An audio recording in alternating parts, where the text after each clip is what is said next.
Namaste. Very welcome everyone to this Satsang today.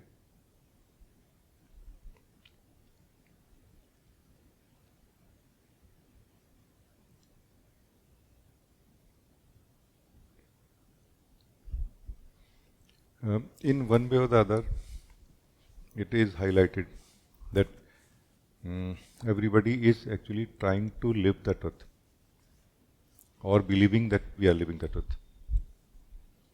And when the more we believe that we are living the truth, the higher are the chances that we will not be living the truth. We will be living the belief about the truth. No? I just feel like sharing in the beginning some basics. No? They are especially for those of you who have not started a conversation with me yet, in the sense that we are not in a continuity yet. So those of you who feel that something between us can be conversed, discussion, something can happen. This is for those of you new people or like this. So basically, everybody is living truth.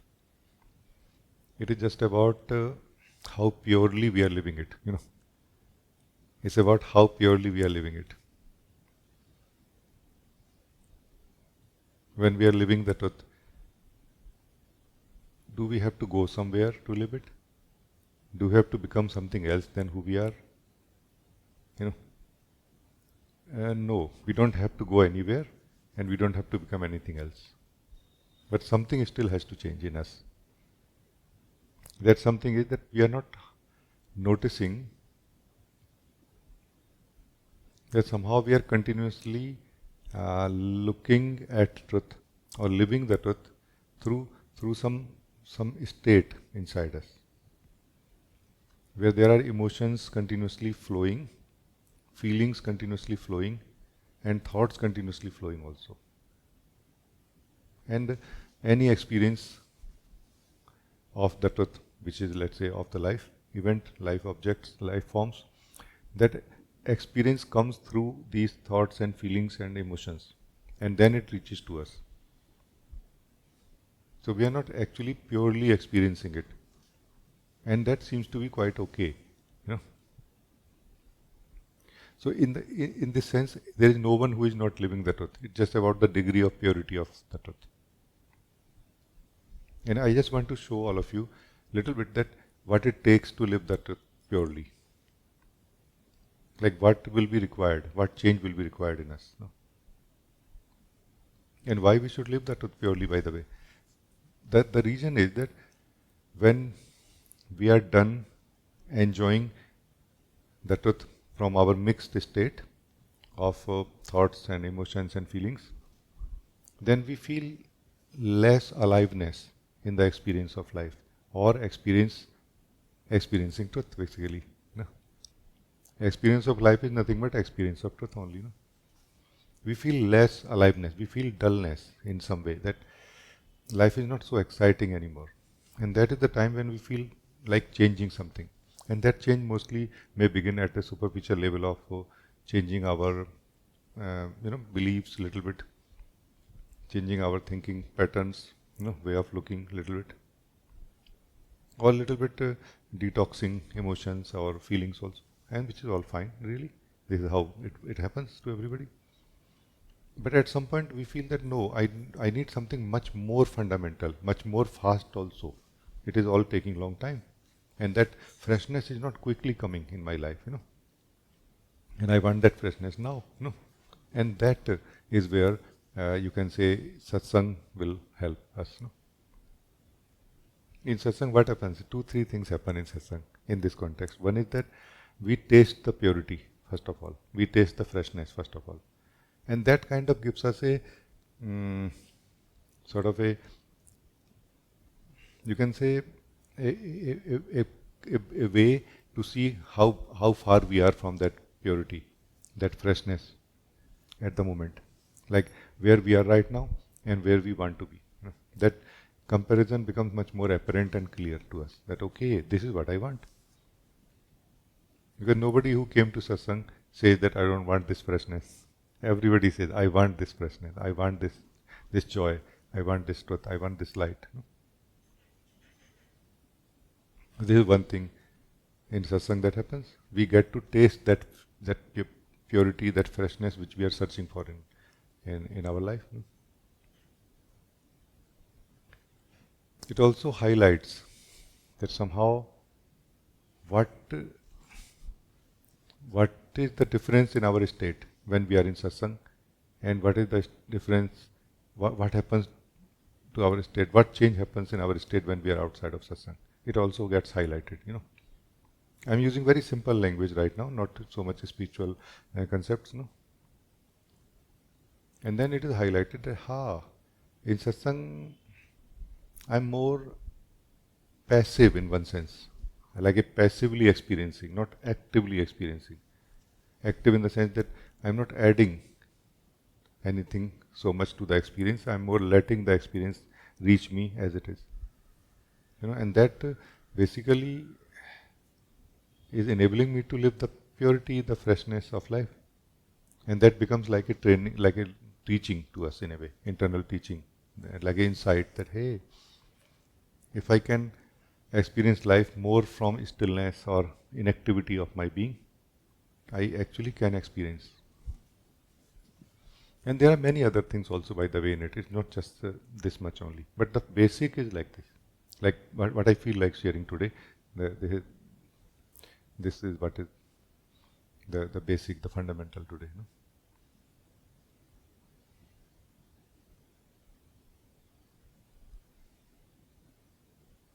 So every one of you can check now. This is my invitation and call to you, that how much pure truth you want to live, how much freshness of life, aliveness of life you want to live. As much as you want to live, and much more than that is available right now here.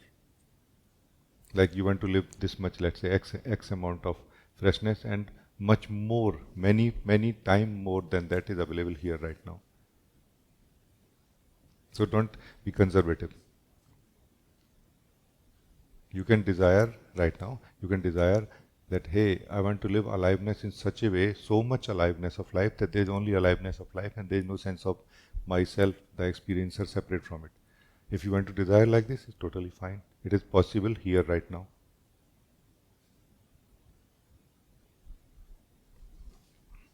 If you want to experience the aliveness, the freshness of life in the form of joy, joy and bliss is nothing but the freshness and aliveness of life only, while the experiencer, sense of experiencer is still there.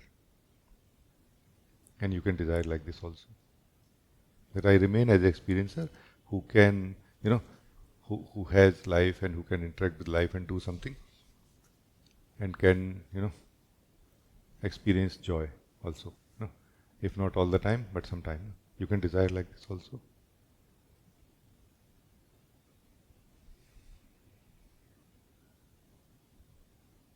So there is no limit to this moment. Now every one of you can accordingly choose right now for this satsang, only for this satsang, no? For this moment, and then for the rest of the life outside of satsang, you will do something about it.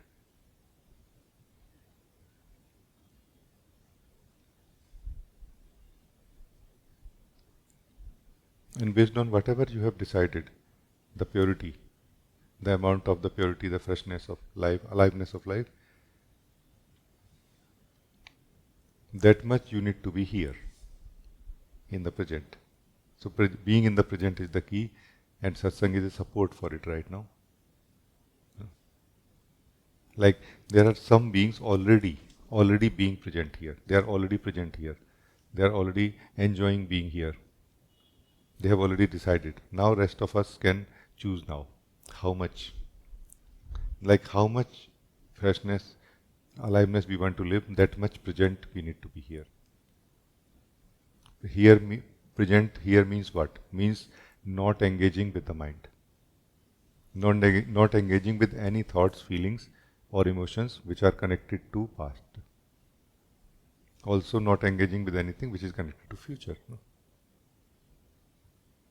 I hope you are clear. We are just talking. It's not a guided meditation.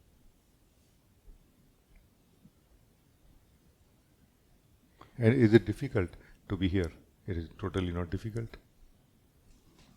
It is difficult to be here if we force ourselves in the name of some spiritual practice or something that, oh, I have to be here. No, you don't have to be here. You can choose to be here. There's a big difference. And there are uh, no, other conditions to meet here that I'm feeling a little heavy in the body. Yeah, it's okay. That doesn't stop you from being here.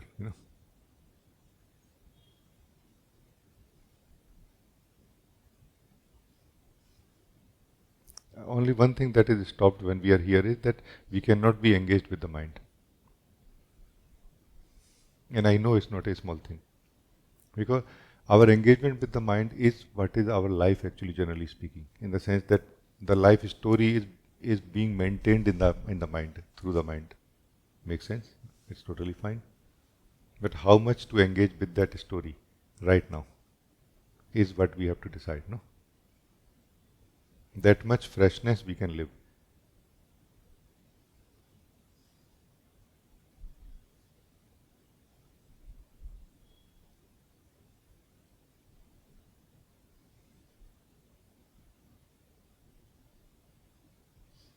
And this is the real magic of life.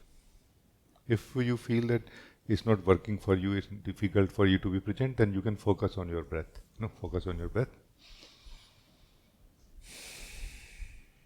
Live your breath.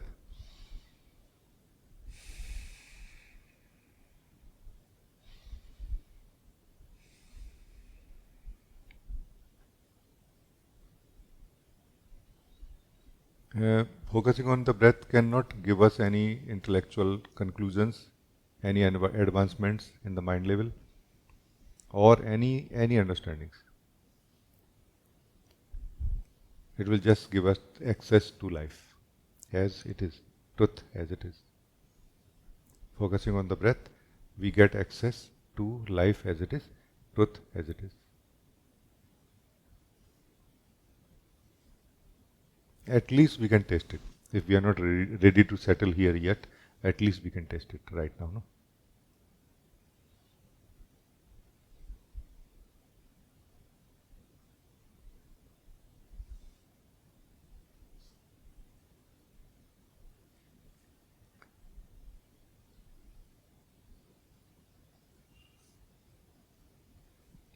Why am I speaking like this? Because I myself have been a seeker of truth and meditator. I have practiced so much meditation, and I was trying to reach here. I was trying to reach to this truth, and I was so not succeeding. Because every time doing meditation is like trying to experience stillness in a lake, while every now and then you move a little bit and the ripples happen. So difficult. But together, here right now, we are not doing that meditation. And yet we will experience that what we experience in meditation. Yeah?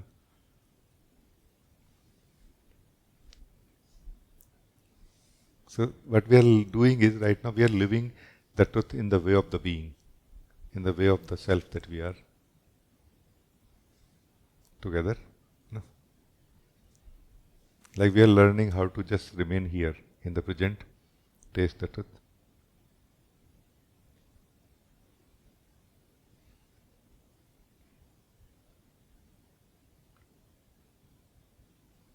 It's very beautiful, really. It's so simple and beautiful at the same time. Like it is more beautiful than what we generally experience in meditation. Because it's a real thing. Meditation mostly is something we experience, but through the curtains of imaginations and everything. No? It's a direct experience without any curtains. No?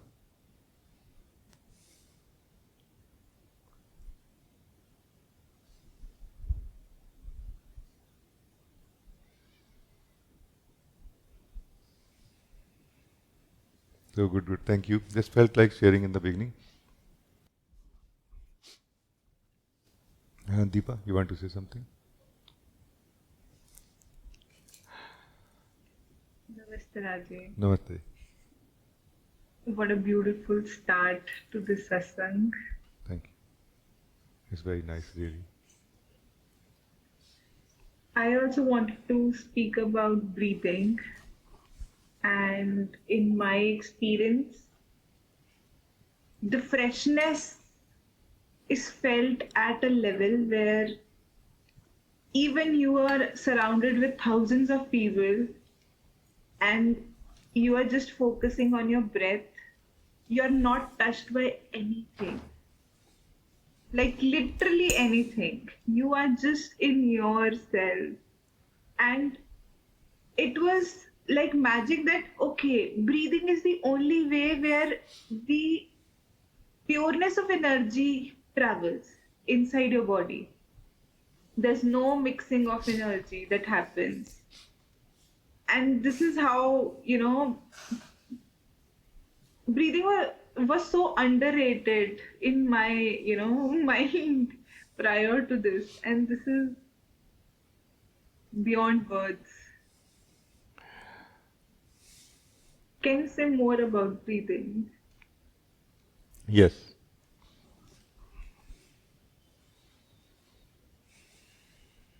But I would like to say about it more in the sense that we actually can experience it right now also, what will be shared, no? In such a way I want to explain. Not so much like an explanation, but more like a experiential explanation in a way, no? So there is a life that is being lived by who we are. Like let's not define who we are, but generally we can say we are a soul. No? So there is a life being lived by the soul while we are ignoring or not aware of the breath and the body. That life is what is life being lived from the mind, what we call ego mind. No? So what is this ego mind? Basically is an engagement the soul has created within itself for itself in the form of life story. That this is my life, this is myself, these are my problems, and these are the things I want to solve, and it is remaining engaged in it continuously. Now, basically, it just gets a little bit of a gap sometime in between and experiences something here and there. But focus here is not experiencing life. Focus is not here in knowing the truth also. No. It is more me and my life. And within that, whatever fits, fits. Whatever doesn't, doesn't. No. And in this way, what is happening is that the soul is basically maintaining a stream of thoughts which include corresponding feelings also in the form of my life, myself. So this, what is being maintained by the soul is what we actually generally know as ego or ego mind. That's why if we start focusing on the breath, we start getting out of ego or ego mind. And for the precise region, it is difficult to focus on the breath because that is our life. If that is that life which we are living says it is good to focus on the breath, then we will focus on the breath. But under the control of that mind only. That mind still will control when to pull us back from the focusing on the breath. No? Hey, now time to think something else. Oh, okay, okay.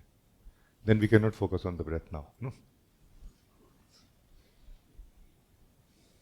And this is over the period, those who start becoming, who started, those people who started experiencing freedom, they started sensing that if I can live my breath, actually I start experiencing freedom, like a unconditional freedom. Doesn't matter freedom from this or freedom from that, just freedom.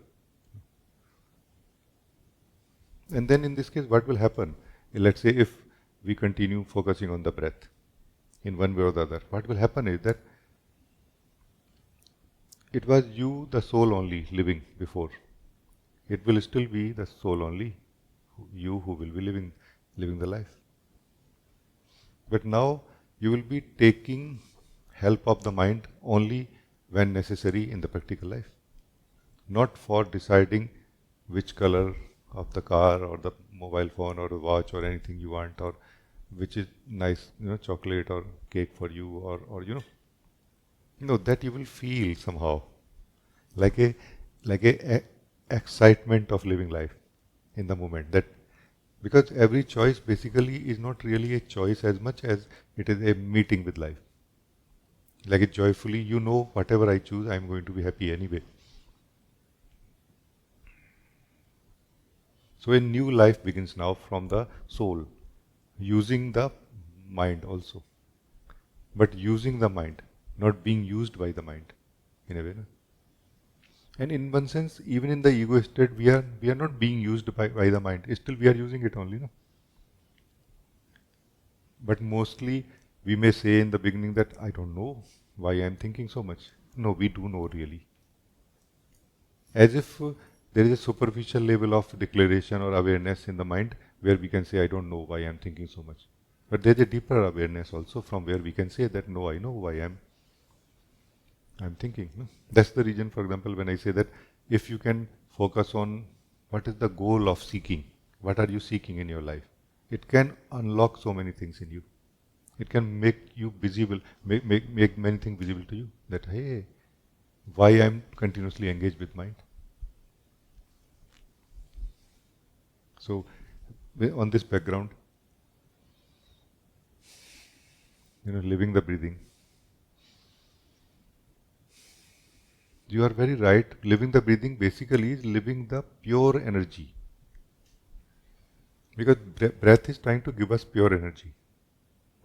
We are mostly not taking so much because we are in the we are continuously engaged with the ego mind, which is deciding that how much oxygen, how much life or aliveness should be present in our system in order for us to be comfortable as ego. You see? That's why anybody who focuses on the breath either not able to focus on the breath or start feeling, discomfort or something or the other. Because we are not used to of so much life in one go. This is one of the reason also that in satsang sometime we may feel little bit of a discomfort or some kind of change, unpleasant change sometime. Hey, what is this? Like, oh, it's too much for me. We may feel like this for a moment. But it's not really something bad at all. It's like mostly people have not tasted how a naturally ripened fruit tastes, for example. What we get in the cities is artificially ripened fruits. No? And once you get that banana or let's say apple, or you feel, my God, it's so different. And you may not like it even. We may not even like it. Like, oh, I don't like this, I like that. Because we have developed a taste for it. No? Otherwise, living the breath actually is living the existence in simplicity.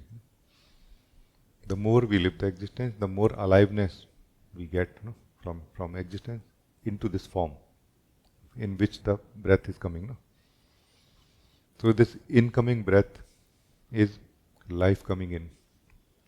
Outgoing breath is dead cells, dead air going out. No?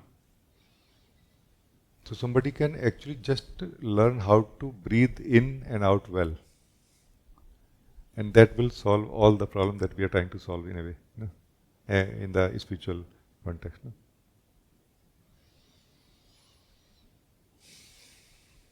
When the feeling comes, heaviness, heaviness is felt. Let go. Let go of the heaviness. It goes out really. It does. Unless we get attached to it psychologically or through the identity. It is mainly when we get attached to anything through the identity is where it creates a circle. If you remain separate from the experience, like you are something separate, I'm something separate and different from what I'm experiencing, everything is all right then, no?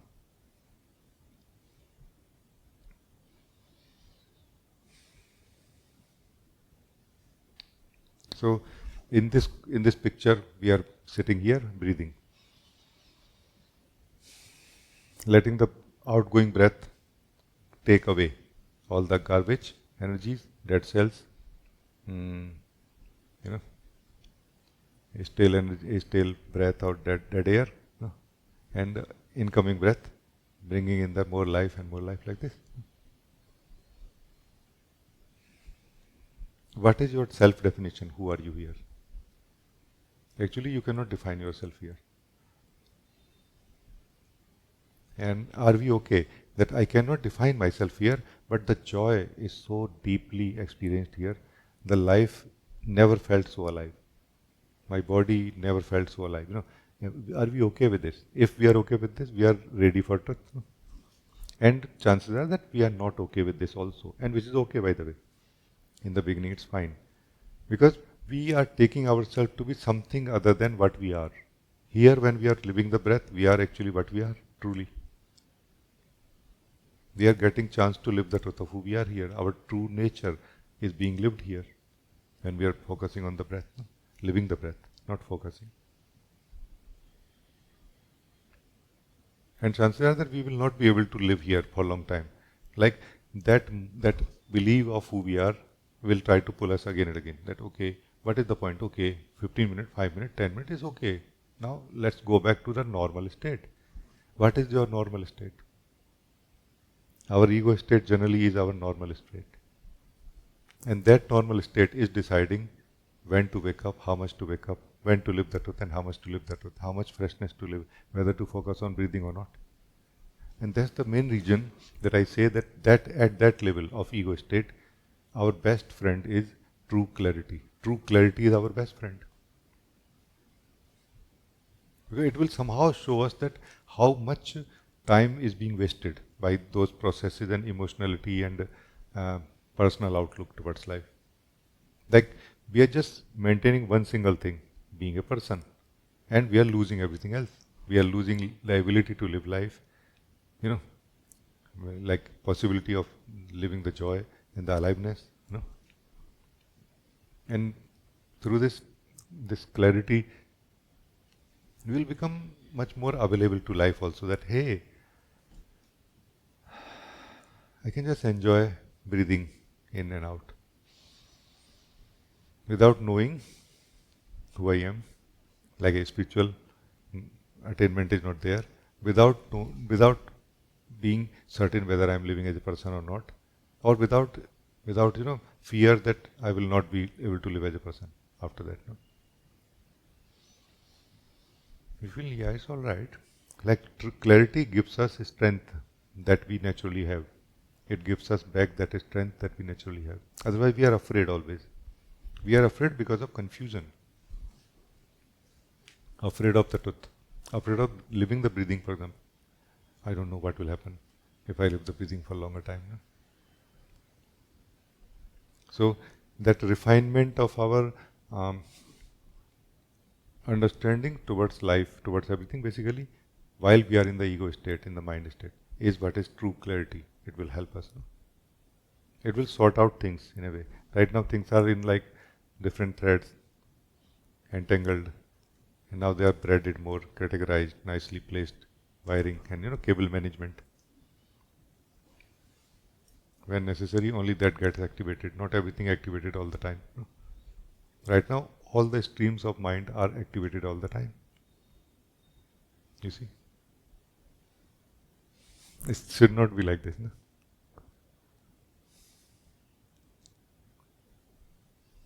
Like any thought can come inside us on any subject. I mean, any thought can come inside our system, yes, anytime. Because thought is energy also floating all around us all the time. Like Wi-Fi signal or like cellular signal. But we pick it up also as if it is my thought. Anything that happens in our thought, we feel, oh, it's my thought. My thought means I have to think. It's my responsibility to attend it. No, it's not really. What you are saying is the, the, the right way of living life, focusing on yourself, being more clear about what exactly is my goal of life, what I'm trying to achieve, and then living from there the whole life, like this. So this is what I can say. Please say anything else if you want. You've so rightly mentioned and in detail explained it in a way that It will suffice everything. It's a simple test we can do also, that when we feel too much caught up in the mind, let us focus on the breath. And we will not be caught up in the mind anymore for that time. But the thing is, what I noticed, because I worked with some people also, I noticed that they don't continue focusing on the breath. Why? Why they don't continue focusing on the breath? Because they want to be free from mind or not? They say, yes, I want to be. But there is something there in the mind which they are not getting here when they are in the focusing on the breath. And they are not clear also about it, what exactly they are getting there, which takes them there and not let them be here. No? And that is included in this true clarity also. Like what exactly I am getting there in this mind model. In this mind model, what we are getting mainly is the sense of the self. In this mind model, we are getting this sense of the self, which is covering the natural sense of being. What a costly mistake it is. It's one of the most costly mistake, of existence. Sense of self created or maintained in the mind. This is one of the most expensive mistake in our existence. Because it is covering our natural sense of being and not letting us live that natural sense of being, which is synonymous to joy, bliss itself. By breathing, focusing on the breath, you come back to that sense of being actually. Now you don't know who I am, but you know I am. You don't know I am like the word I am, but you are living your existence. No? And our existence tastes like joy, like bliss. No?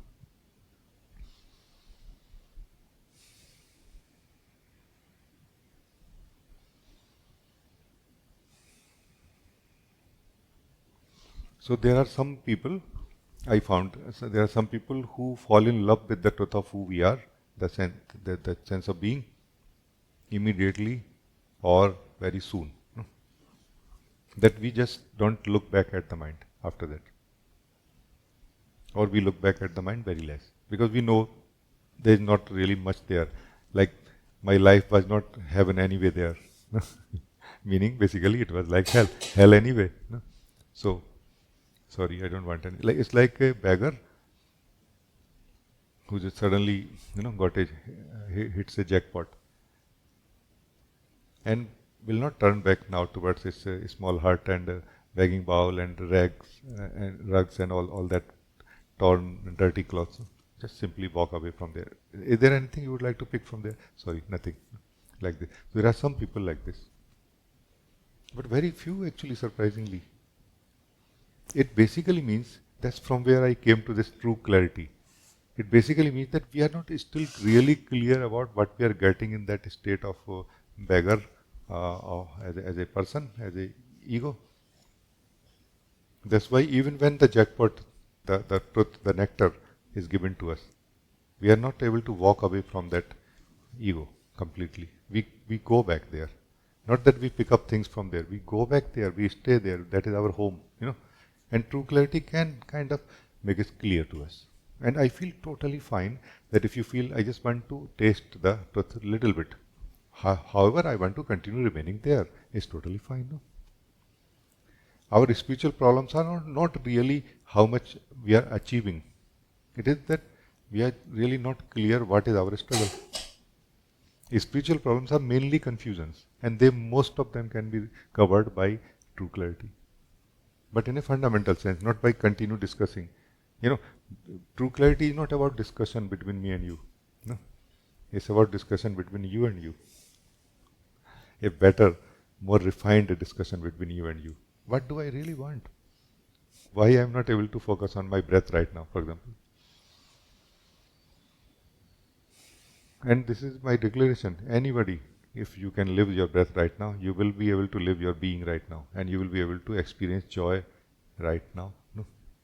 And this will be true joy, by the way. It's not like a false joy. maybe glimpse of true joy, but that which is glimpsed is true. No?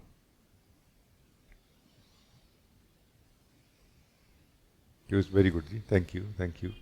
A life, life, internal life that you are living, creating now. No? Thank you. One more thing I would like to say. So, what I found is that breathing is the bridge between the soul and the body.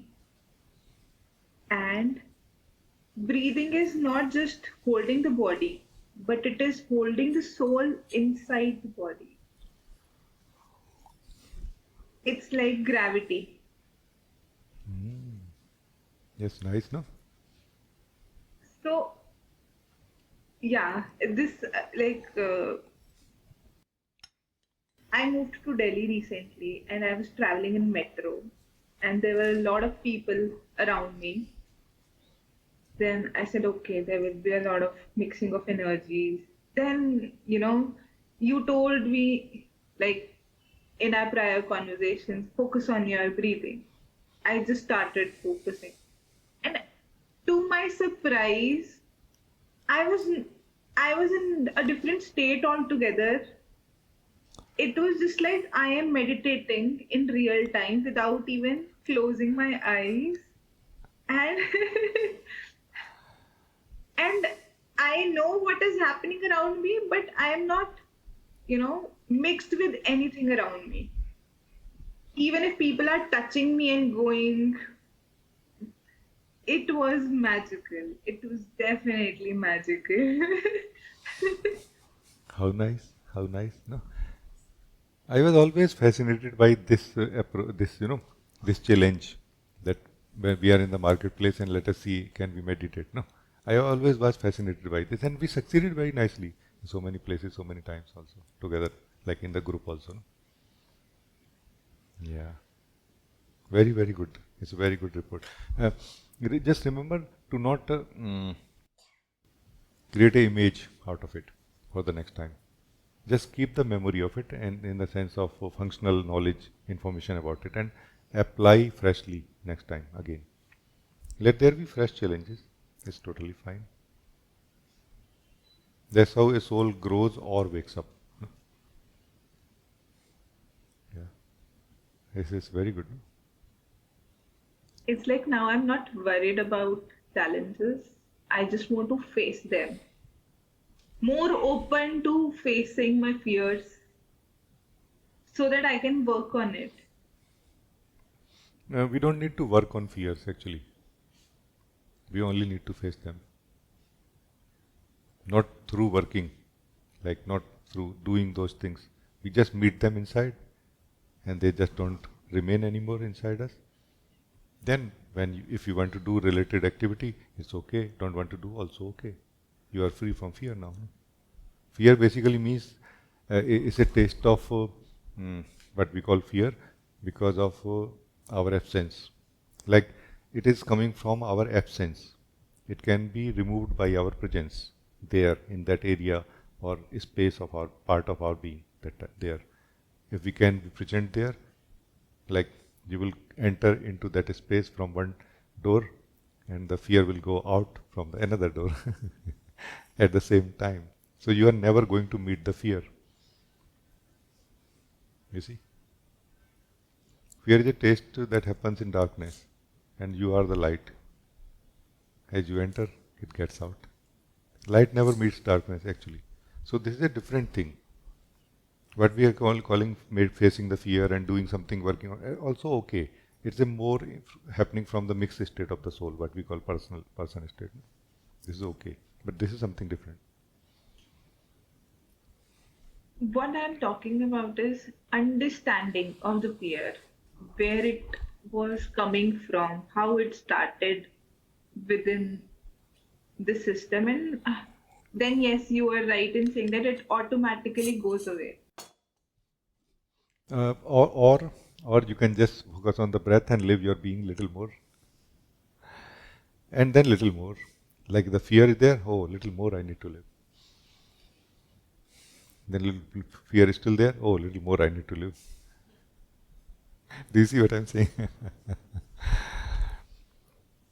There was a statement by a surgeon that I am a surgeon for 25 years, and I found the best medicine that works is love. And when it doesn't work, increase the dose. You see, actually, it is like this. So it is not really about different options uh, at the same level of consciousness. There are different levels of consciousness also, which provide different solutions for the same problem. No? Like this, what I'm offering is a solution coming from a deeper level of consciousness, more fundamental solution, no? Of fear, for the fundamental fear. No?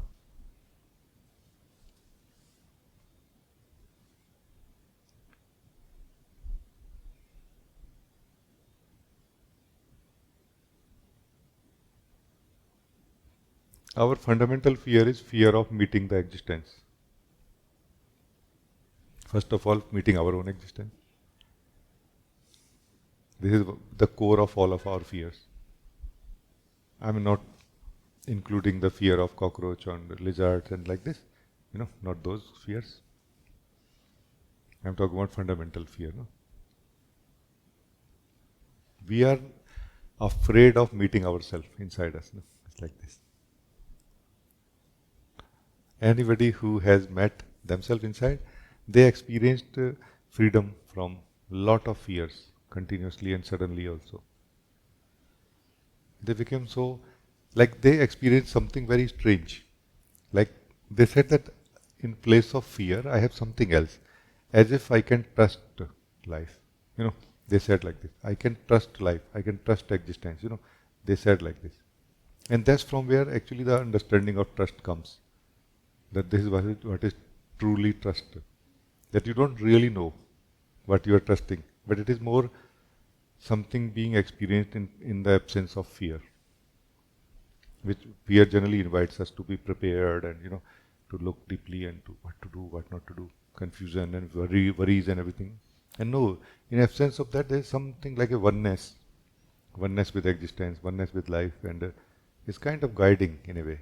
It's saying something in the heart that it's all right, everything is all right, or will be all right. So I'm talking about that. So this is one model. Another model is that, like this is that fundamental model that, okay, let me do just one thing, which will solve everything. No? What we call samadhi is basically samadhan. Samadhan means solution, resolution of all the things that all of our fundamental problems that we face as a seeker, as a soul on the path. So we can do one thing, which will solve everything, or we can go step by step also, like this. Both ways are fine. If it is urgent for you, then one fundamental solution is best. It depends on the sense of urgency.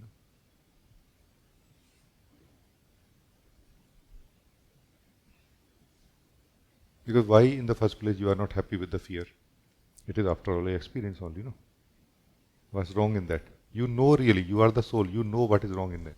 You know, you know the taste of trust actually and oneness with life. You remember that. And you are missing that when you are having the experience of fear, But how urgent it is for you to taste the trust right now will decide the method, or you can say, how fundamental approach you will take for solving it. Like right now, for example, it is possible to experience our existence in such a way that fundamental fear will be removed right now. And that will be removed forever also, it is possible.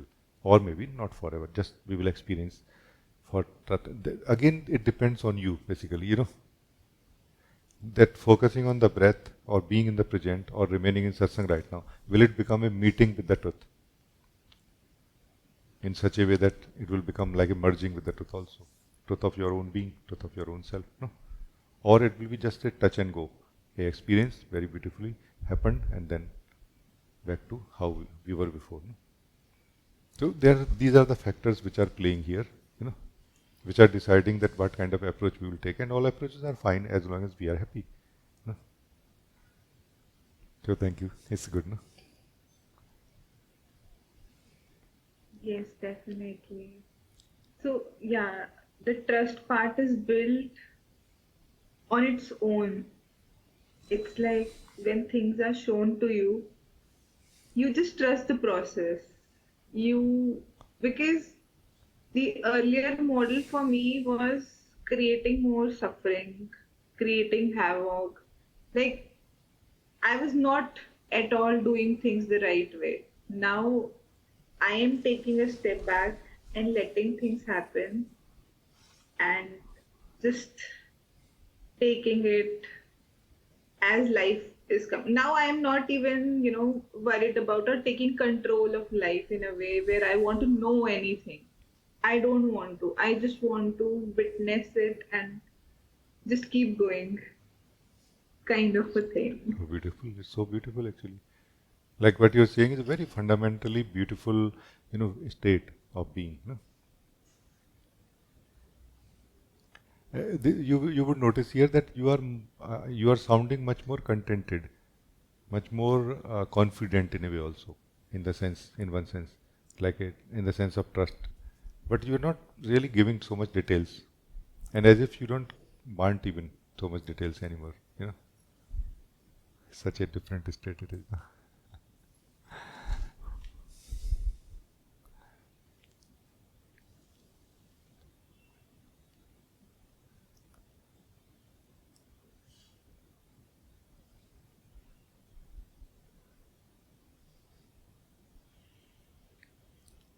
Very, very, very, very good. I think it is. This is what it means to come back to life in a way, with tasting truth or living truth in a way. Like we are coming back. You are coming back to life now. I feel, no, like the life as it actually exists, not as we imagine it is, continuously and collectively also. No?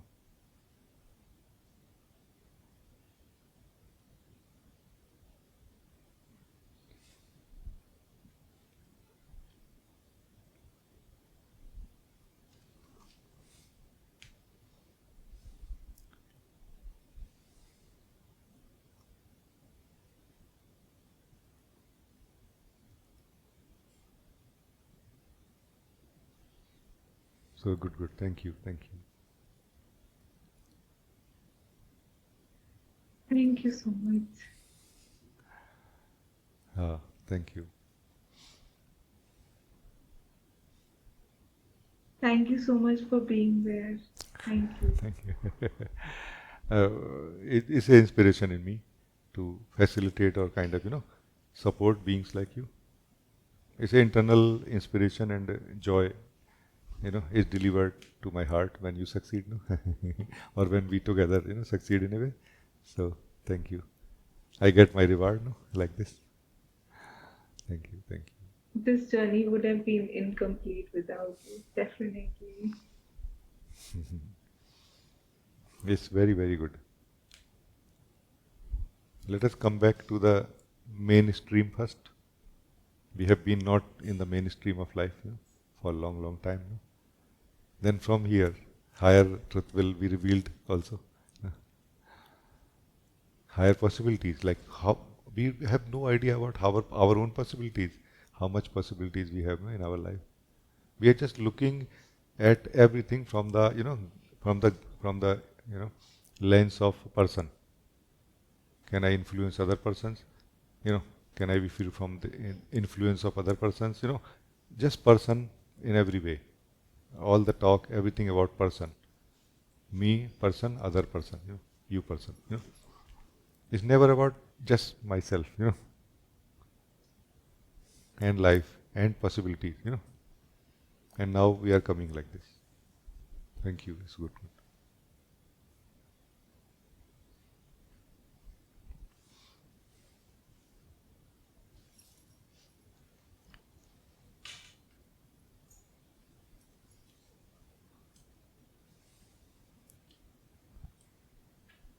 Namaste, Vrindavan.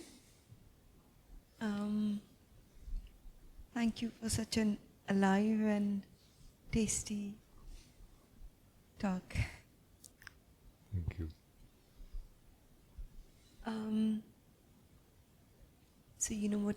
When Anna was speaking about the special, when Anna was speaking about the special, where she thought about, oh, I'm a meditator, or I feel there have been times that I have been there in the past, and now it's just so simple to not.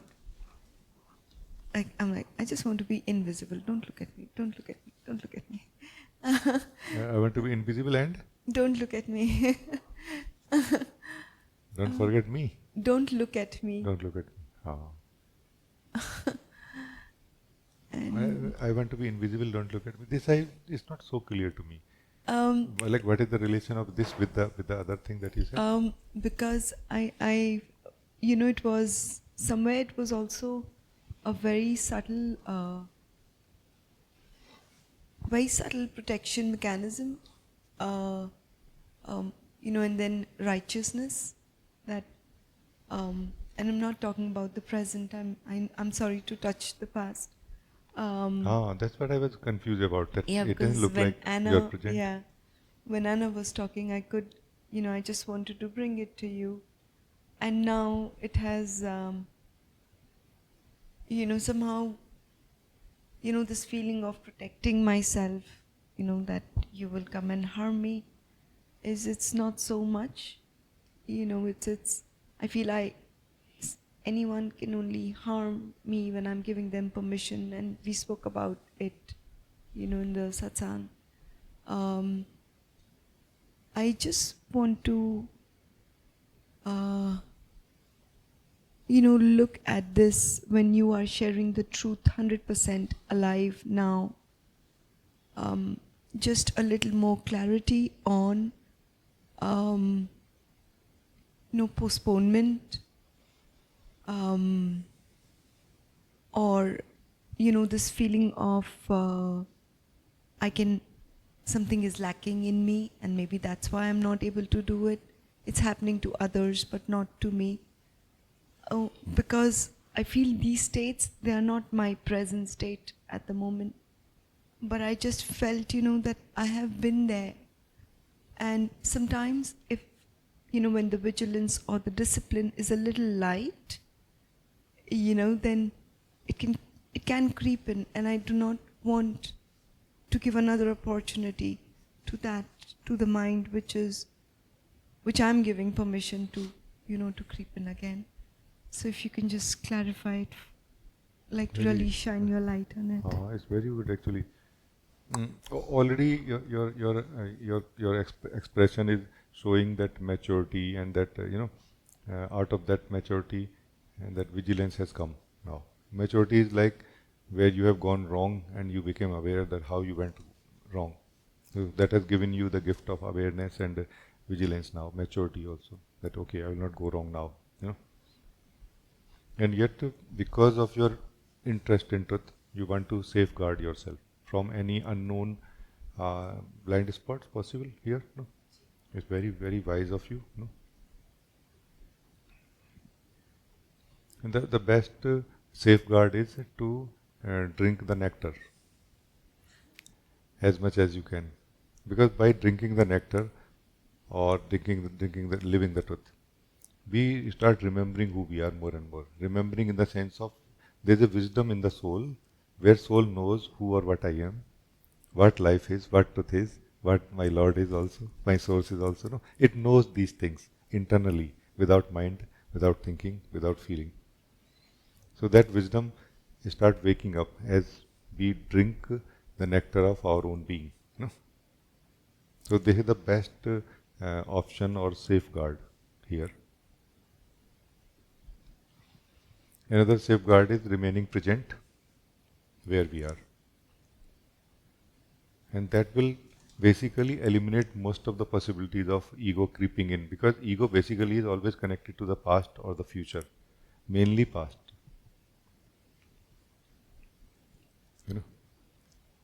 And even if that ego can in some cases enter in the present, because of its nature of subtle ego.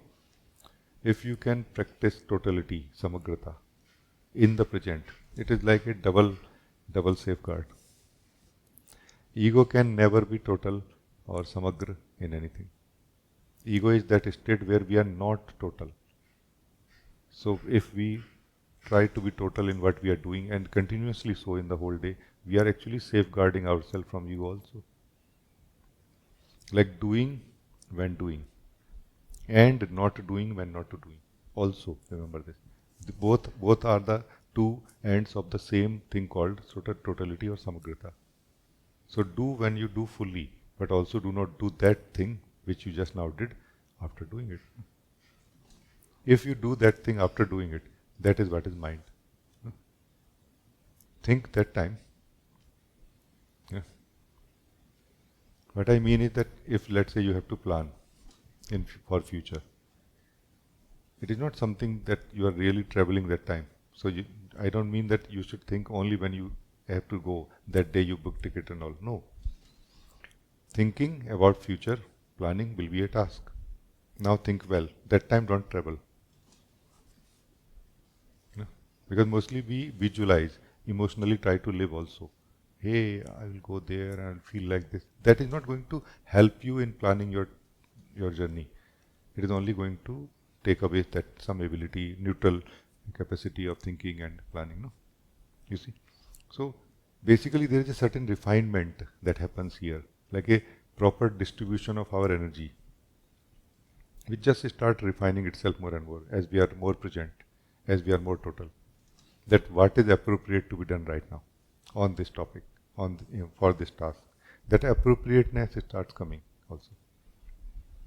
So this is another thing, that being present and being total.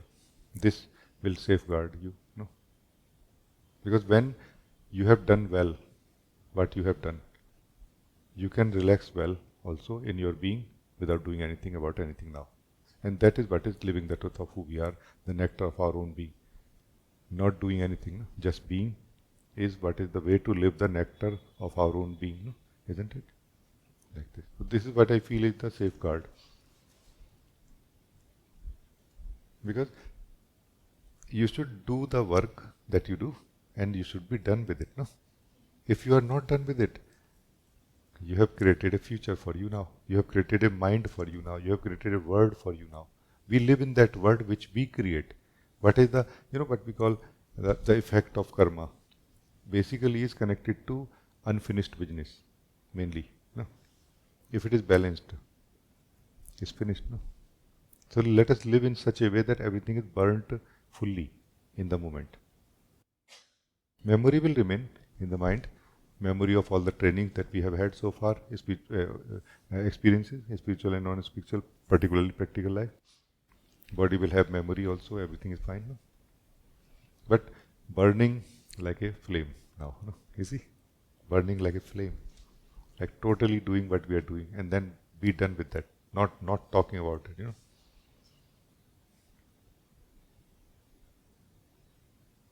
And that can actually make us free from this world in which we get caught up, which we create ourselves in our own mind. And that kind of becomes like a invisible wall between the real existence and ourselves. And we are not able to meet the real existence and life now because of this. You see? So thank you. I think that's all I wanted to say.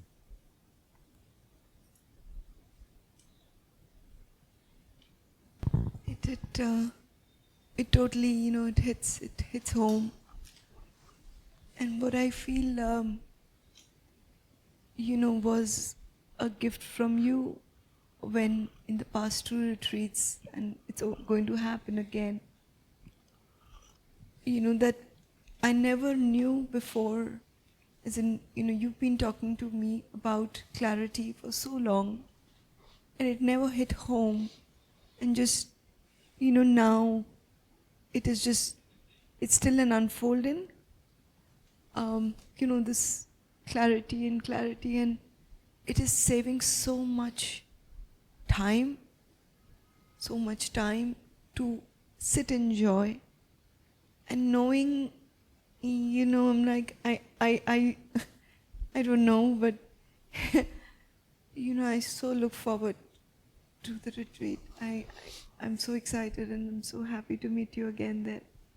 Thank you for everything. Thank you. Clarity is another aspect of a being also. You don't want to, you the soul don't want to really, mm, you know, discard the body, mind and the thinking and anything. You just don't want to be caught up in it. No? And clarity is that way. No?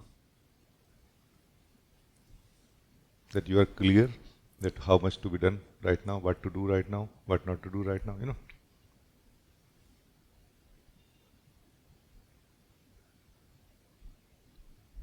And when you, the soul, you, the being, is clear about things and doing things in the way of totality, you don't know what you are going to gain. You are going to gain time and freedom. And there will be a lot of time in between the task, different tasks. That time you will not be doing anything. What you will be doing that time is you will be living the emptiness of your being. This is spaciousness, like, oh. Because this is what you were searching for a long time. Through all the meditations and everything, you were trying to live this space, like pure space of being. Now you have that access.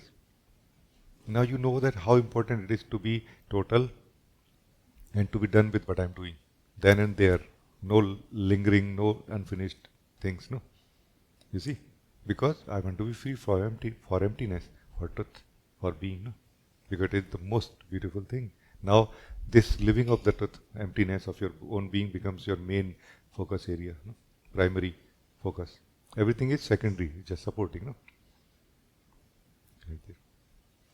In the person state, exactly opposite happens.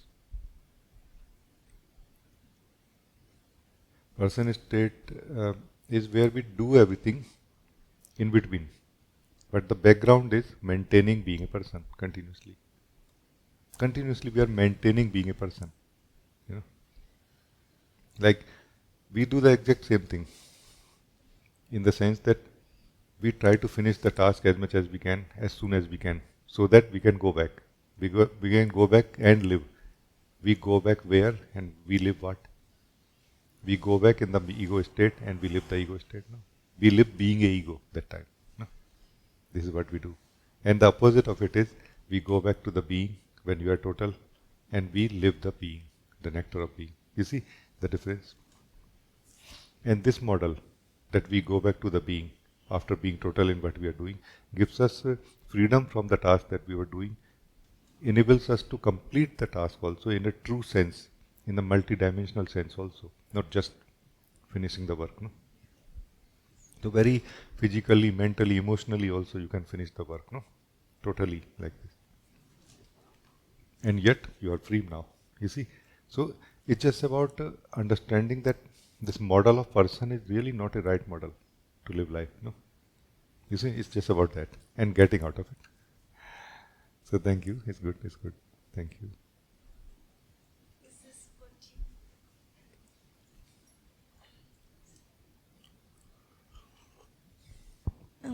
I remember, you and I spoke about this, but in practice now that it's happening every day, this Vishram, this word that you enjoy so much, and now and when you explained it to me, maybe I did not feel it so much then, but now when I'm truly living and feeling it now, I just have so much gratitude because Thank you. you opened up that word for me in such a beautiful way. Thank you. Vishram is the true state of being. Vishram actually in the ultimate sense is the true state of being. Mera sumiran kare hari, main payo Vishram. No?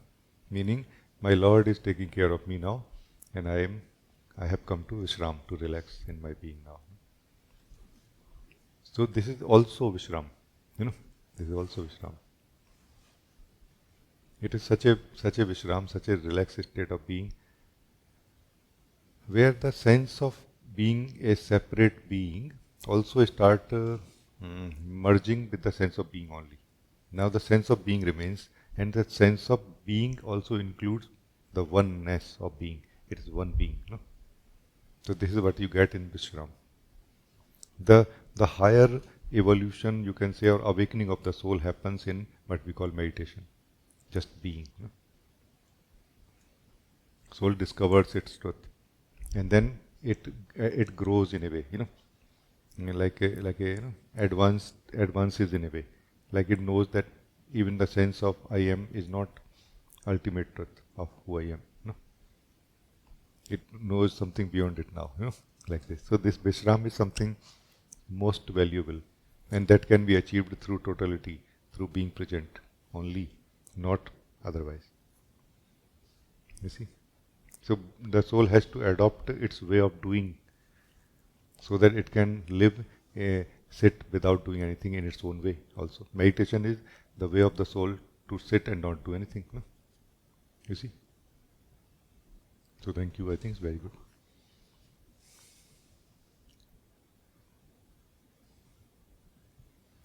There is nothing missing in this picture really, as you can see clearly. Nothing is missing. Everything is more than we can get in the way of the person. But somehow, because of our attachment or addiction also. One thing I want to highlight about addiction of the soul to be a person is a natural thing that just happens because everybody is born as a person and we just get addicted to it. We don't know it even. That's why being aware of being a person somehow is essential also.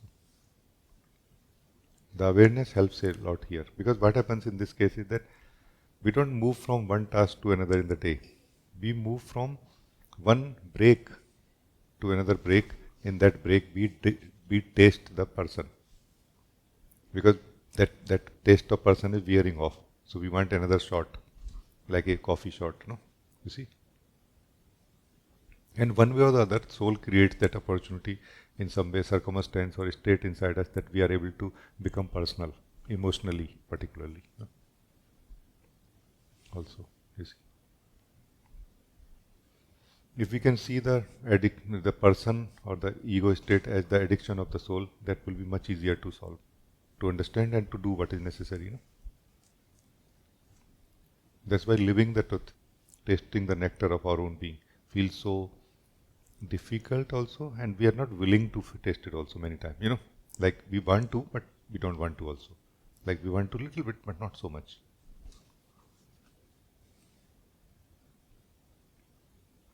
So also it can be looked like at it like this. Thank you.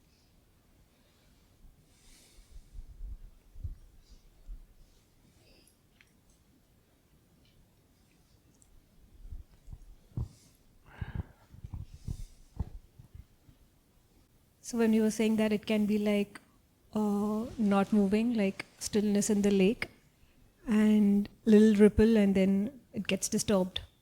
It was part of what you spoke today. I just feel that there is some doership, expectation, attachment in bits that lives inside. No, it's That's true, it's that's more true. yeah. That's true.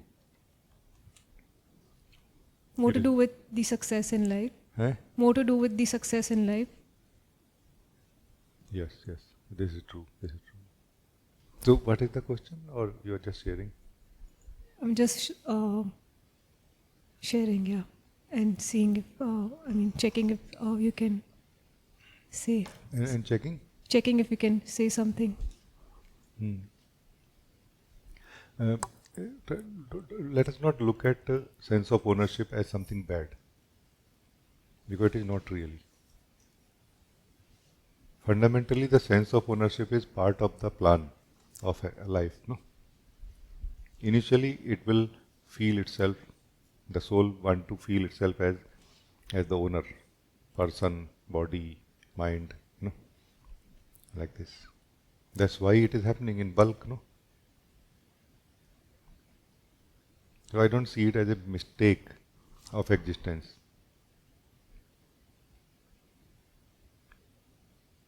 But what is the exact purpose of this taste of ownership that soul of life is having? It is joy. All the activities that soul of life is doing, the purpose of them is joy. It's a divine play for joy, no, for more variety of multi-dimensional joy, no, like a different variety of different kind of joy. No, nothing else.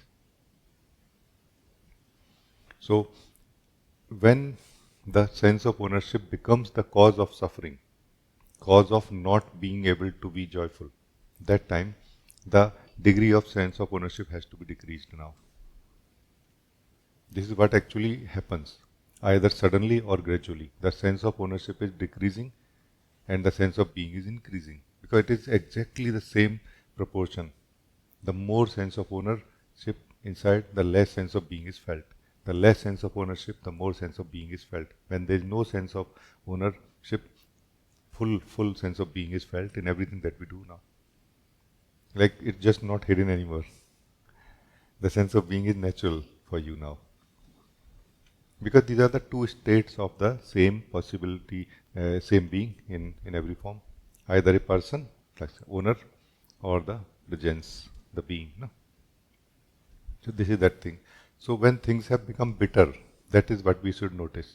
Have things become bitter? That's why I say that life doesn't need to be bitter. It can continuously be joyful. I myself struggled a lot in the joyful way in my spiritual journey, but joyful only. You know, it is not like. So if you can, for example, find out right now what is the problem that you are facing in relation to ownership, that problem can be solved right now. That's what I'm saying.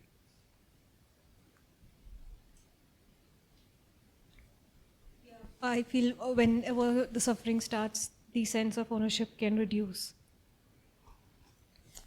Whenever the suffering starts, the sense of ownership can reduce. Yeah. Because basically, if in very simple language I will try to share, and if you can catch it, you will become free from this whole thing forever. You have planned to arrange a birthday party, let's say, no? And now you are planning it. You are the owner of it, and as everybody knows, you will be the last person to enjoy it, right? Everybody else will enjoy, but not you. And that's what is ownership and joy of life, joy of living. No? If you can balance your doings, arranging of life in such a way that you can enjoy life also, then the ownership will not be harmful or biting you in a way. It will be not bitter anymore. Because it is the one soul of life doing anything and everything through everyone. Only when the ownership becomes too local in a way and like a knot, and not passing, letting the life flow or light of truth pass through it, that is the time when problem happens. Now it says, I am going to do myself everything. But who are you? Who is going to do everything? Who are you? If you can just check a little bit even, you will become clear that no, I don't really know who I am.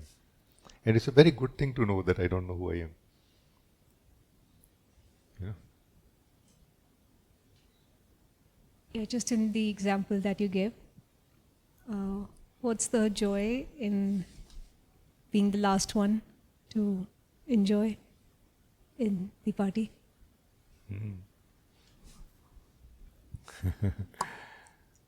So balance is necessary. No? Yeah? And because I'm not very clear what you said in the end, just now. No? So can you say again a little bit? You're giving that example, no? Like in a birthday party. Everyone's enjoying, but we are the last ones to enjoy. I'm just saying, what's the fun there? There's no fun actually. It's just habit. Or maybe we are getting something for our identity of the ownership. Like there are some people who praise us. Wow, what a party you arranged. Ooh, it was amazing. I'm looking forward for the next party. And it fills our ego. Fills our ego means it fills our sense of identity, sense of ownership. Are we happy with this? If yes, continue. Offer the next party in the same way. If not, change something. You see? If not, then next time say, hey, everybody has to bring your own food next time. Drinks will be, cold drink and everything will be provided. Place and everything I will arrange, for example. Because why in the first place we are doing anything, this party? Why? Is it not for joy? If it is not for joy, then really we need to wake up a little bit. Even doing those things which we feel like I don't want to do. Let's say earning money, like, going to office to earning money. We are doing it for joy also, by the way. We are doing it for money, for example. And money we are earning for joy, or not. For food also, like for saving ourselves, but ultimately everything comes down to joy only. No? Either the need of the body mind, and after that joy only. So when next time anybody suffering on Monday, going to office, we can remind ourselves that, hey, what about the salary? Just let us check the last message, SMS or anything that comes. When our salary comes in our account, let us check. Okay. So it is all about imbalance. There is an imbalance here. Life is providing everything to every soul to be joyful, to live life in joy, and particularly in harmony. Because without harmony, there is no sustainable joy. The disharmonious way of living life is getting hurt and causing hurt. That's not the way of life. That's not the way of joy. That's not a sustainable joy. No, sustainable joy is harmonious, where we respect our being, our way, and others' way also. Not by thinking so much, but by more feeling our being and present in our being, in our heart, and living from the wisdom of the heart more, like this. So this is what I wanted to say. So good, thank you. Just let us wake up a little more, and we'll be surprised that why I was doing strange things like this. That's all. We just need to wake up a little more. Thank you. Anna, you want to say something?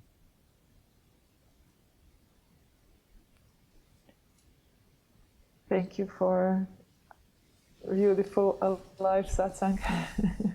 Thank you, Ji. I had to write.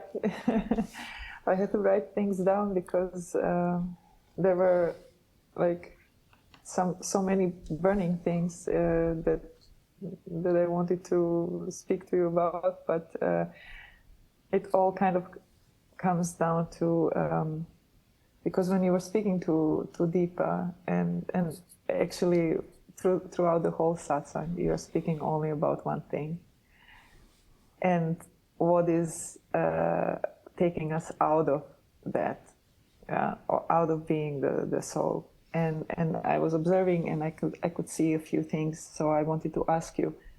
It feels like person or ego is giving this like added value, like something more, yeah. And it feels also like you were speaking about the struggle now. It feels like if I'm not struggling, then I'm not fulfilling my duty, my job, my worthiness in the world, my right for existence somehow, yeah? And then if you could maybe also say a few words about, because this lightness, it is so beautiful, it is so available in every satsang, and in sitting with you, and it also prolongs throughout the day, or sometimes even through a few days. But sometimes what is confusing for me is what is the difference, or where is like the balance between that and the laziness? Because what usually takes me out is like I have to fulfill my daily duties. Although I would really love to have 24 hours and all the time vacation feeling, like you say sometimes, like always stay in the vacation feeling. but even with some Samagrita, it doesn't happen. It like it doesn't feel like laziness, but it also doesn't feel light anymore, because there is simply so much. And then there was one more thing that I wanted to ask you, but even before, because this week you shared, or the Joy of Clarity shared your quote, and it got me thinking, which was the dreaming is not connected to the strength of the dream, it is connected to the desire of the dreamer, the soul. How much the soul has desire to dream and how much it wants to be free from it. And that it very much struck me, because the soul doesn't really have desire in the end. And all of this comes to like this falling in love with this joy and with this lightness, and somehow like what is needed for that, for this beggar to hit the jackpot and to never turn back.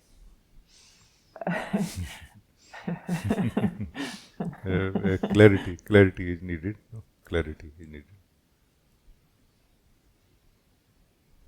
Because there are two clarity possible. One is the clarity of the mind, one is the clarity of the soul. No? Clarity of the soul happens through self-awareness. When you, the soul, is aware of yourself and living yourself. That time the clarity of the soul happens, which basically can dominate or can kind of, take over, override all other confusion, levels of confusions also, by the way. So if we can increase the clarity of the soul, then it will override the confusions created by the mind, where we get caught up and we start doing those things which we don't want to do. No? So this is that level, self-awareness. Not only living the being that we are, but being aware of the being that we are also, while living as the being. No? During this time, what happens is that the same awareness, which is actually our wisdom, which is functioning in the mind and functioning through the mind also. Like there are two awareness or two consciousness here. One which is continuously present in the mind and functioning like an energy or like a strength of the mind. Another is what is like the boss, the decision maker, observer. No?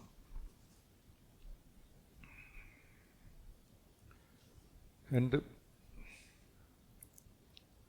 all you have to do is that unite yourself a little more. That's all. Like if you can somehow catch yourself being the same one who is in the mind and who is in the being, you have removed yet another level of confusion. No?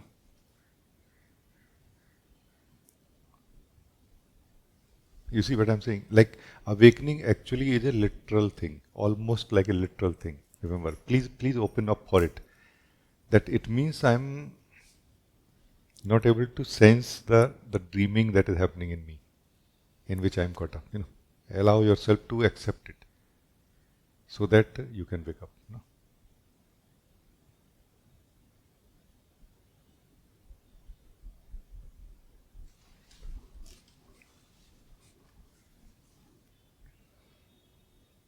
The dreaming creates two inside. No? For example, so if you care about not being two, like noticing that which is the last one, like who knows the two, for example, is this one two or one? Then you have come to that which is beyond the dream, beyond the dreaming. Basically, dream is not a dream; it's like a dreaming, like an internal, individual level dreaming. No?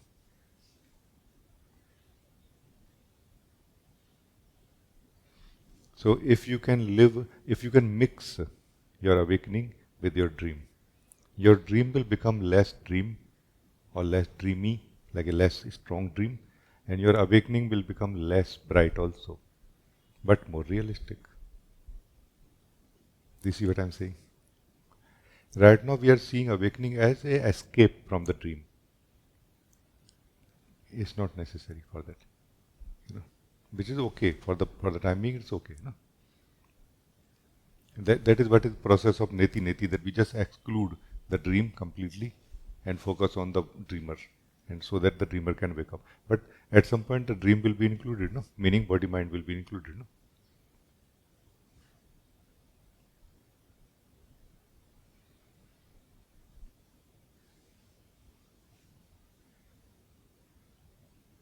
In one sense, what we are talking about is something beyond awakening, you can say, beyond the understanding of awakening, beyond our normal understanding of awakening is this truth of who we are.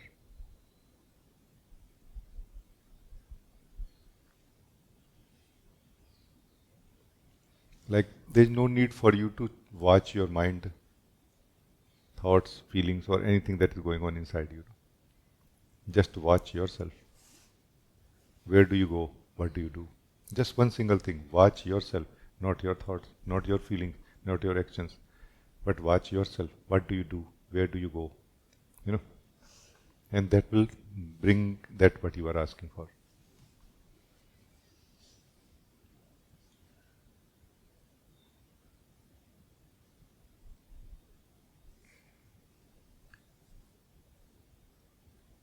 So there is a beauty of living the truth of our being when we are living from the mind, when we are coming from the mind. You know?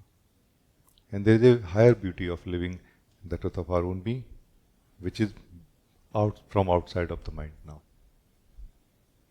Here there is no opposite. There is no opposite now here. There is just one, no?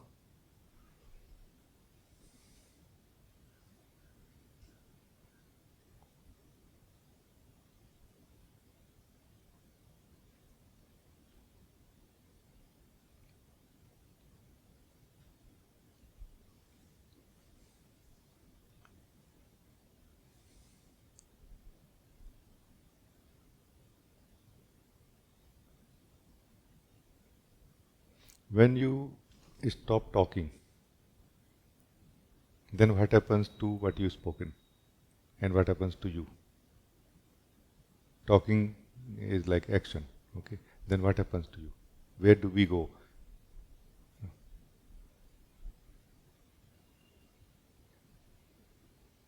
Talking can be seen like a action, activity, word, engagement. What we are when we are not talking. Actually, we are still that same one when we are talking. It's just about recognizing it. No? And it's a very beautiful thing, by the way. It's very, very, very joyful. Just you will have to let go of some beliefs, spiritual beliefs particularly. You see?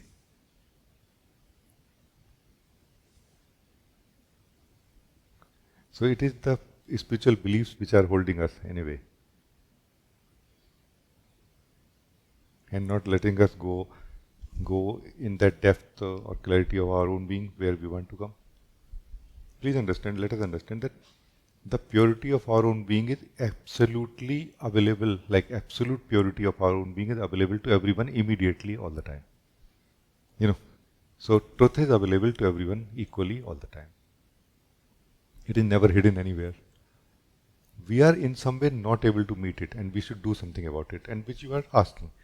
And I am highlighting that as if there is a belief in you towards being, towards awakening, towards ego, towards life and activity. No? And that's what I mean by awakening. You need to wake up a little more. No? Wake up to the belief, to that which is mixed with your own eyes, no? Behind your eyes. No? Like this. And the meditation is a perfect environment for highlighting those beliefs which are behind our eyes. No?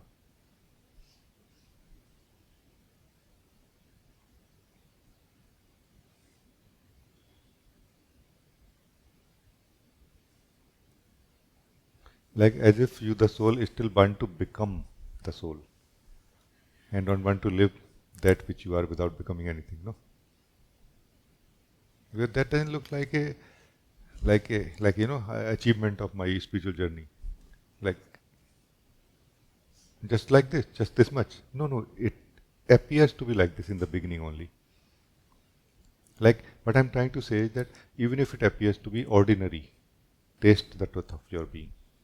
And then you will know how extraordinary it is. This is what I'm saying. And even if it looks very extraordinary when we are not living the truth of our own being, that is worthless actually. Because after all, that's our idea. You know? No, let us live the truth which we have not created. Our own truth of our own being, which we have not created or altered. Please, no alterations here, okay?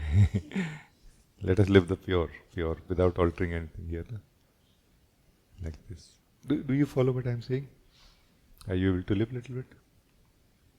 I can follow very much, and you always pinpoint, you know me so well by now because this is what I wrote down here. It's you know how we chose this quote, and I think I already shared it with you, the one, bear your own silence, right? And it is so valuable, and I know that this is this is ordinary and so beautiful and the most the highest, but there is no value for it somehow. As if this silence, I'm not speaking just okay also this silence, but the silence of the mind and so on, as if it doesn't have the value somehow, and this is where I'm still struggling. Like, because it's not giving anything, you know? Yeah. This is where clarity will help you. Like, find out what your mind has value for and then evaluate it well. Then either it will be exposed as something not true and not worth making effort or spending time, or you will know it is something, because mind is also ultimately nothing but the soul only, no? Why you believe that it will go wrong? It just has to go wrong. No. Find out yourself. Evaluate yourself. Use your wisdom and your light. Evaluate anything. Doesn't matter from whether it is coming from the mind or the heart, no? So as you become very clear about what is this mind wanting, what is at the mind level I want, you will start getting it, no? Because the one who is giving everyone everything, the source of life, there is no delay from that side. It is delay from our side. Like there has to be a click somewhere. That click happens only when our desire becomes complete up to some degree. Then it goes kind of, to the source, and source responds. No? So this is where we are struggling, that we are asking for two things which are opposite of each other, and it is not possible in existence. And existence being, I would say, compassionate on us, seeing that we are ready for truth now, not another dream in the name of truth. So just refine just one thing. We don't need to go there and get it. It's showering right here all the time.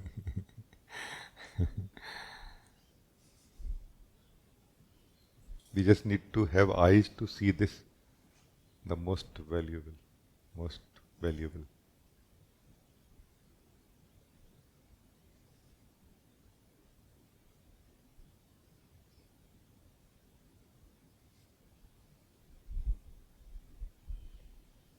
So clarity will help here.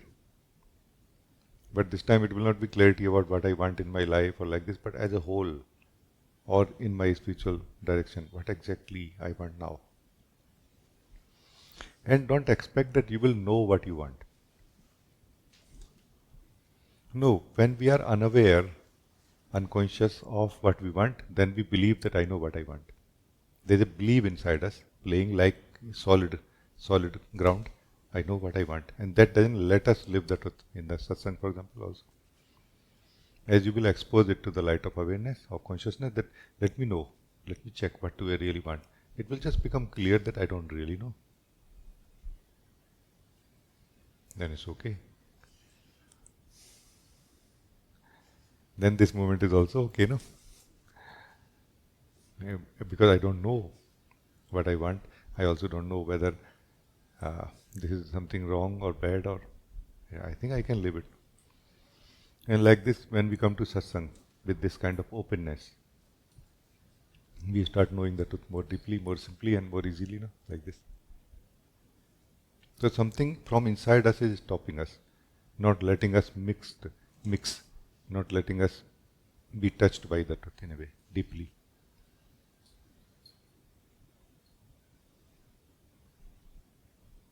So thank you, Ji. He's very, very good, I feel.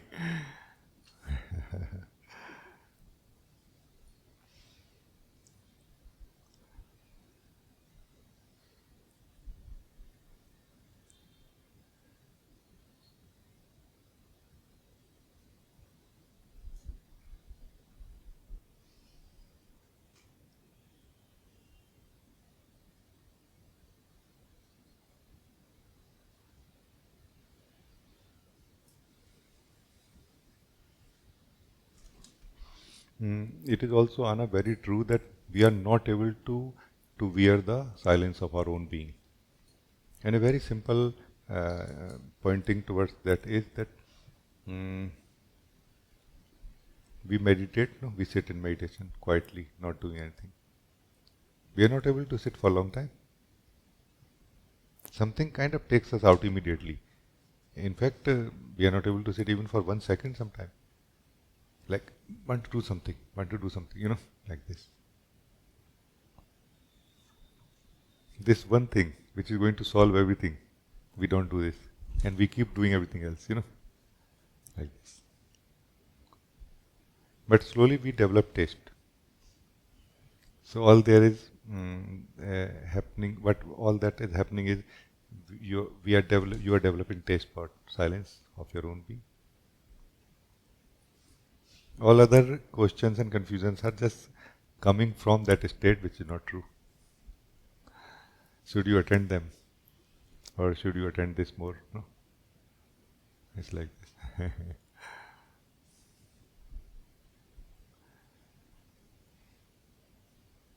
That is not a bad state. That is also created by the life only, no? That state is where we have questions and answers. This state is where we don't have questions and answers, no? We have knowing, not knowledge, no? This state of being is where we have knowing, not knowledge. And this knowing is vast actually. It doesn't have limitations like barriers.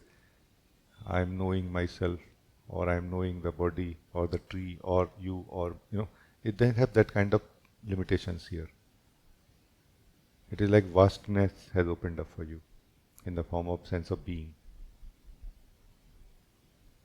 So it's very good actually, very, very good. Keep your focus on the breath also. This time not for going deep in your being, but for remaining grounded in the body also.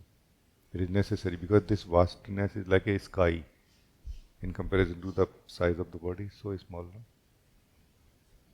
We will need some kind of grounding, no? Here. Breath will be very nice.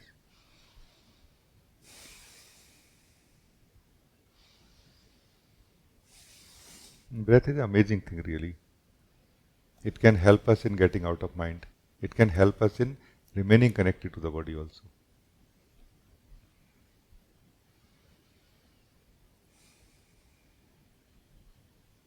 And what can help us getting maximum from life while remaining in the mind is true clarity. It is that true clarity. Like we can have a fantastic life without losing that ownership of life. No? At some point it will show us that, hey, ownership or true joy. And obviously everybody will choose true joy. Everybody will choose true joy. Because how long ownership can be joyful? At some point it will be like, yeah, it's okay. I own everything, but not living anything. No? True joy is living, really. No? Really living. No? We can live our breath, for example, and we are living the existence that time. Thank you. Yes, very good. Thank you. Thank you. God bless you.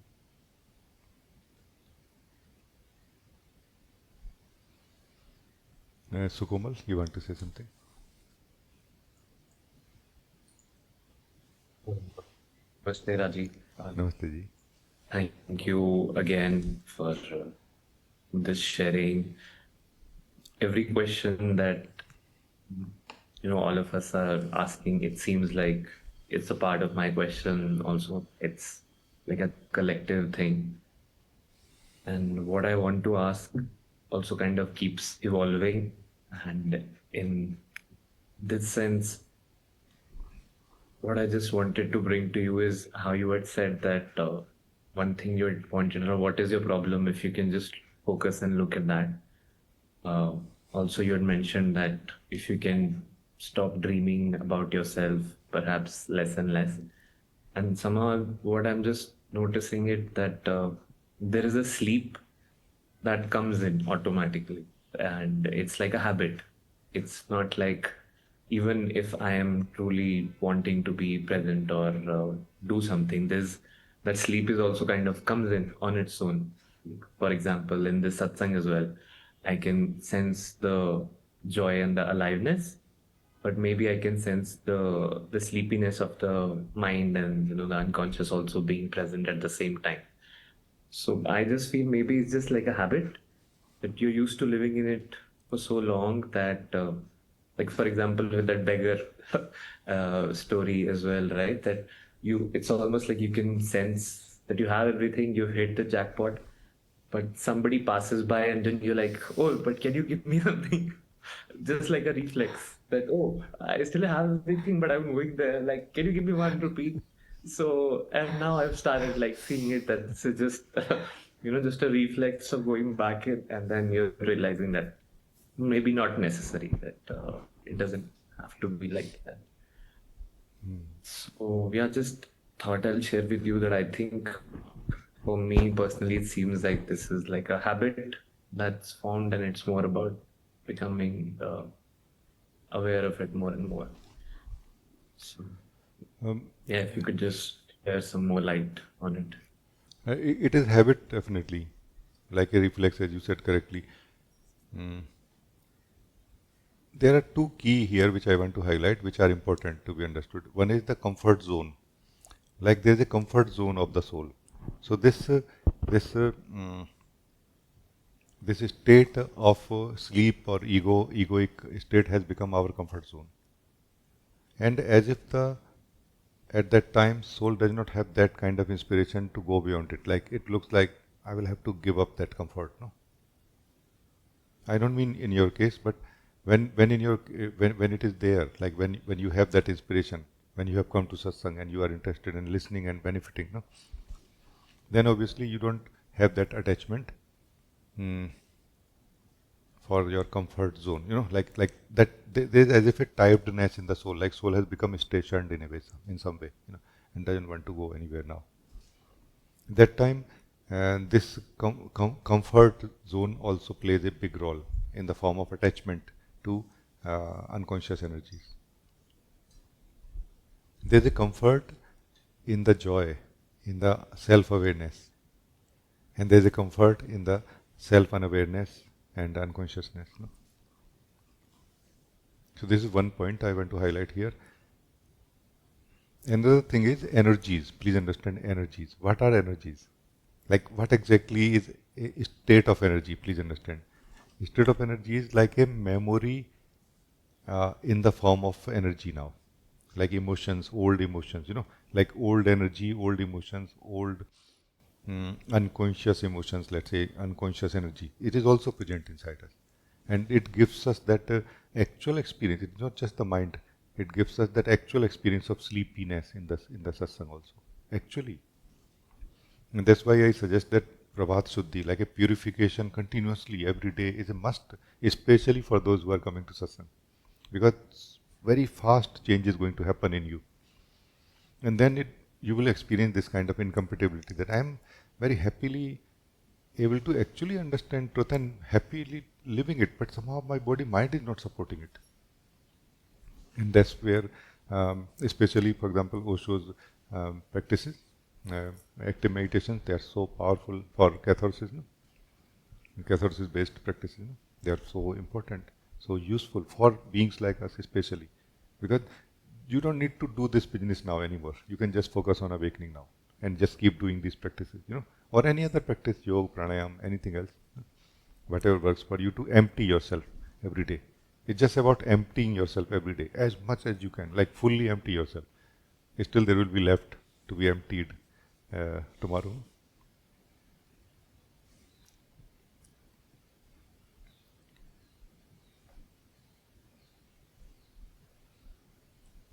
So this is the second point. When you don't have that comfort zone anymore, like you are ready to go on an expedition, then the other part that remains is energy, state of energy.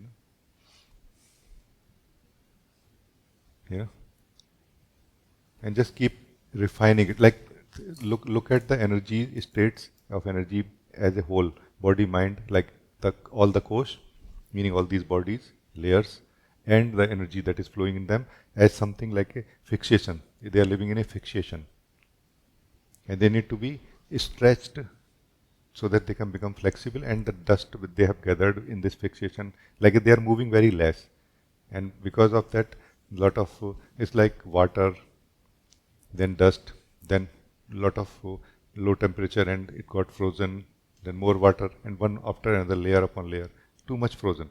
As you start moving a little bit, like breathing, pranayam, yoga, anything else, they start breaking in a way, they start melting in a way, and they start just coming to their natural flexibility.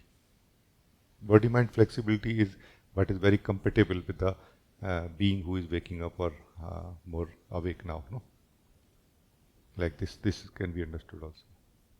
So it looks very, for those souls who want to wake up, it may look a little bit like, I don't want to do any meditations, I don't want to do any practice now. It may look like this, but you are really going to go through a lot of trouble if you don't care about these things.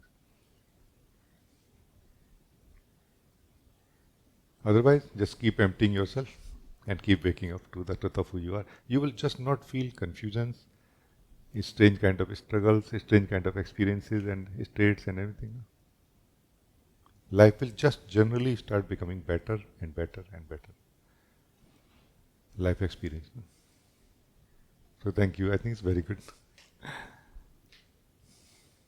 Yeah, I just felt like how this shared that life is doing on its own so much that I can sense, but if I can assist in my own way and doing things quicker and doing my part and allowing the energies to be cleaned out more easily, then it saves a lot of time and a lot of confusions and different states then don't have to be dealt with in that sense.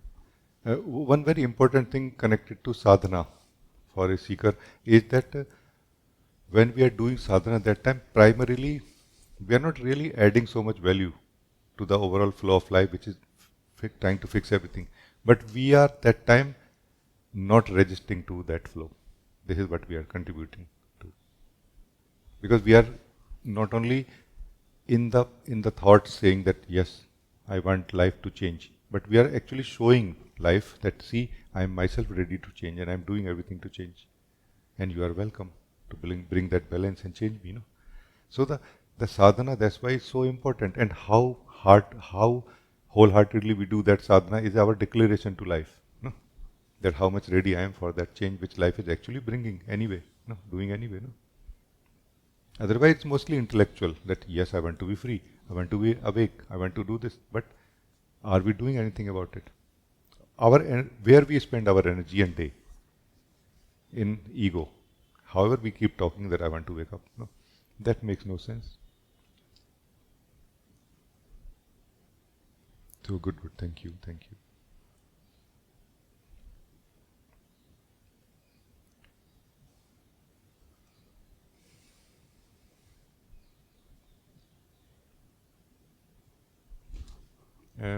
Deepa, also you wrote, Satsang shakes the energies without moving the body and highlight the ones currently surfacing in the energetic field.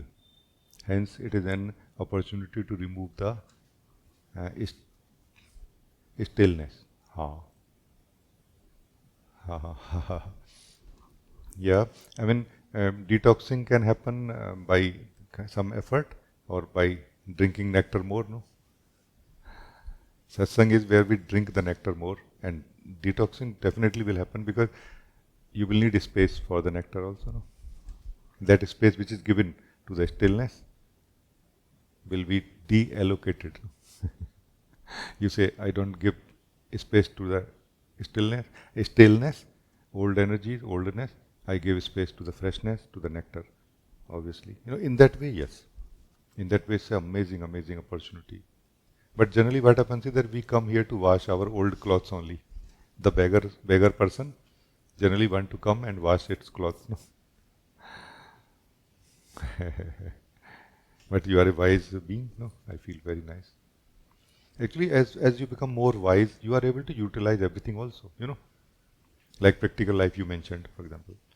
Satsang also, like two most important aspects of life, I feel. Practical life and satsang. If we can use both of them, just you don't need so much practices or anything,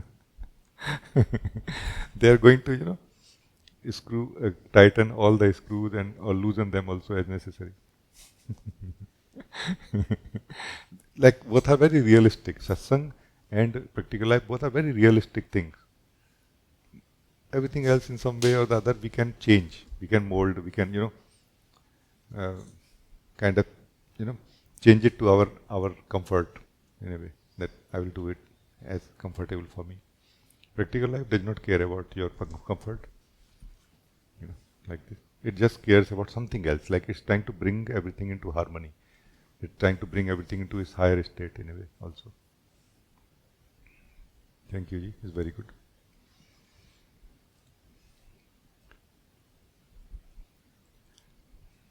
Asta, you want to say something? Namaste, Rajee. Namaste, Ji. Thank you so much. Such a powerful satsang. I think a major detoxing happened for me. And so much clarity. I mean, you shared such fundamental yet such powerful things today, and every time you share, but it just hit me so like straight.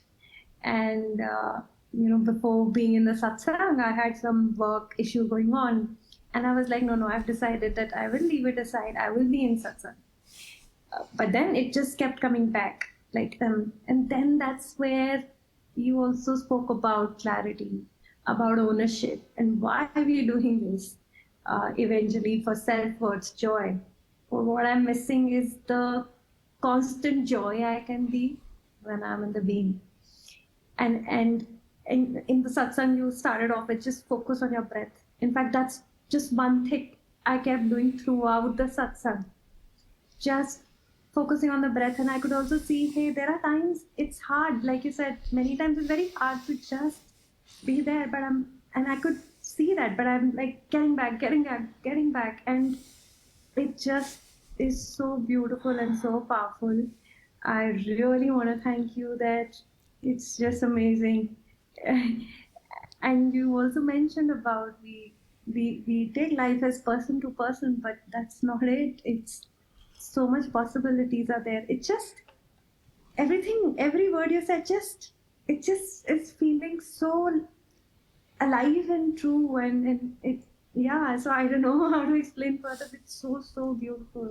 Thank you, Rajee. It's very good, no? Yeah. Yeah, how nice. Actually, focusing on the breath is one of the best ways to attend satsang. But not focusing on the breath like thinking about it, but focusing on the breath like living it, no?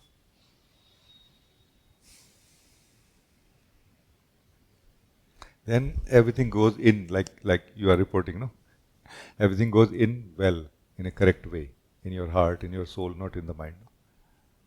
Like you are able to somehow understand in a way, or receive in a way, like you feel happy somehow, that I'm very happy.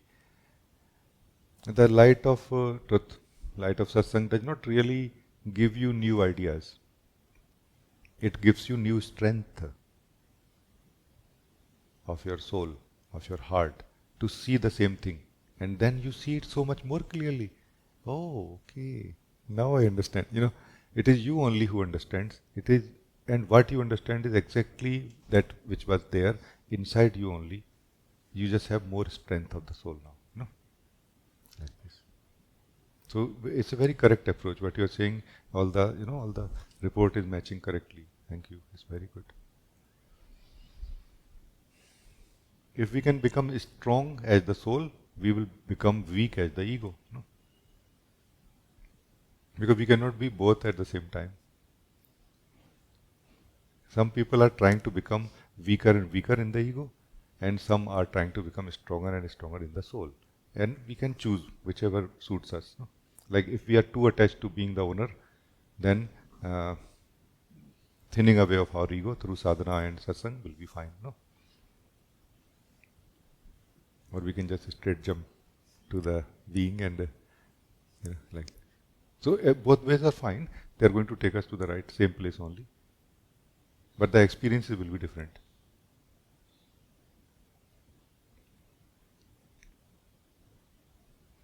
There is no one who would report that after meditation, 5 minutes, 10 minutes, we are able to do everything better. Practical life, office work, health activity, household activity, everybody. And yet somehow for us, many times it just remains something on paper. One day I'm going to do it. You see.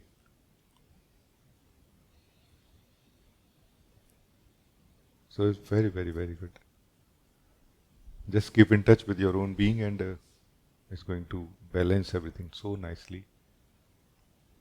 Because if we knew what exactly is our problem in life, as Sukamal was saying, if we knew that where I'm missing and what to do, it would have been all right. The problem is we don't really know, but we believe we know. So we have to come in touch with the truth, with the true source of knowledge, of wisdom. This is the thing.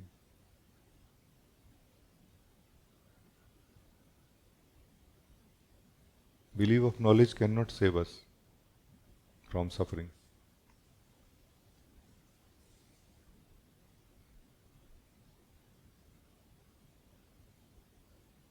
If the soul feels truly, I don't know really anything. Soul is not going to feel fear. Maybe a little bit in the mind because of habit, like a reflex. But its soul is going to feel so much joy actually. Taste of being, taste of life.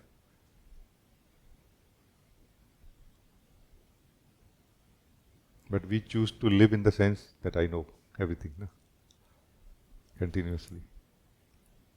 And suffer there, and having questions and confusions and how to solve them. Let go of it, that's how. All of it is false. All of it, not part of it. This is the problem. Part of it we want to fix, without fixing the problem who I am. When this problem, who I am, is fixed, nothing there is left to be fixed. Because it is this who complains about life. And it is this who only who rejoices in life. With life as it is. You see? Thank you, Ji. It's very, very good.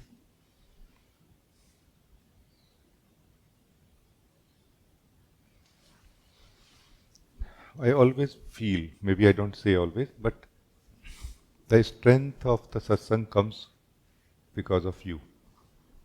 When we all are able to receive and live the truth instantly, right now, that one who is sharing will, from that source also shares accordingly. You see what I mean?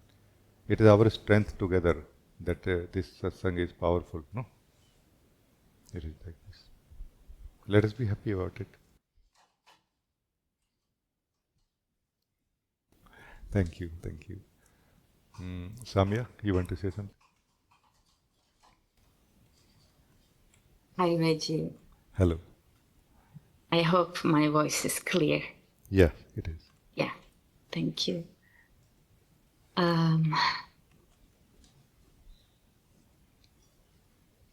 each time when I come in front of you, my heartbeats just become faster. So I don't think I can take the credit for it. it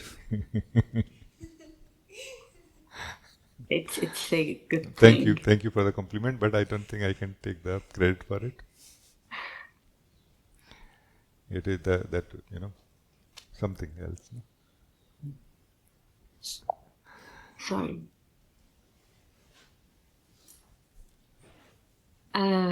Yeah, I would love to share something with you.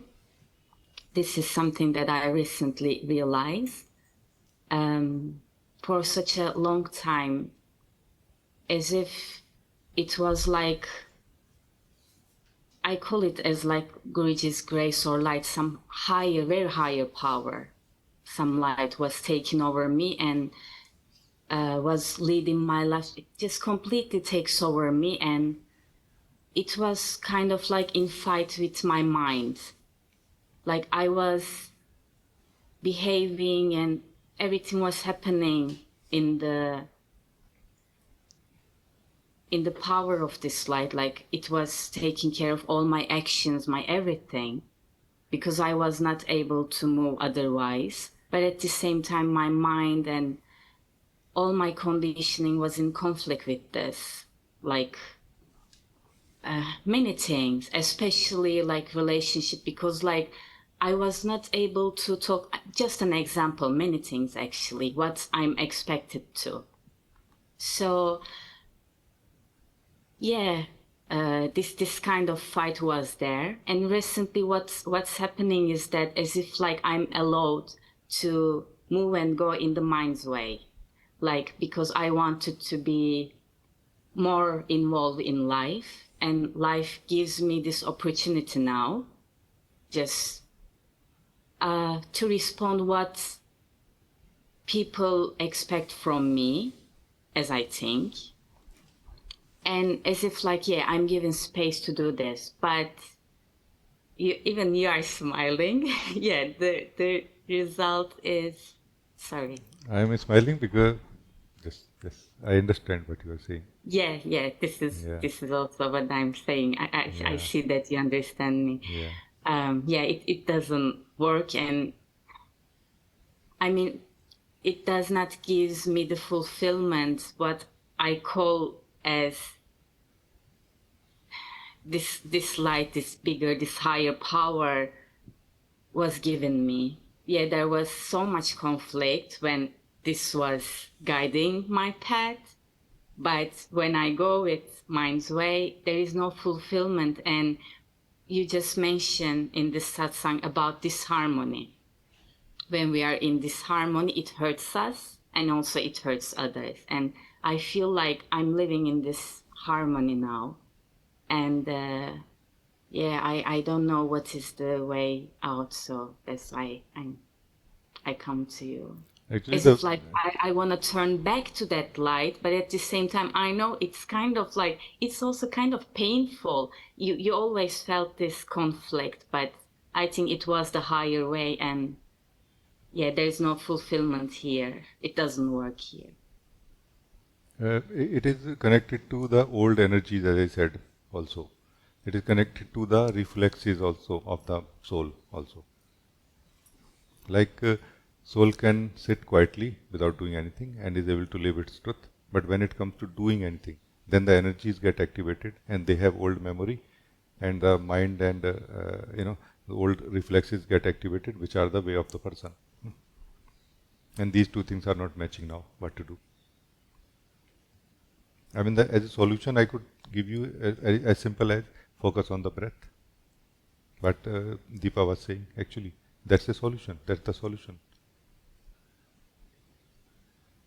If we can focus on the breath, live the breath, we will get grounded into our being, rooted into our being, while living everything else.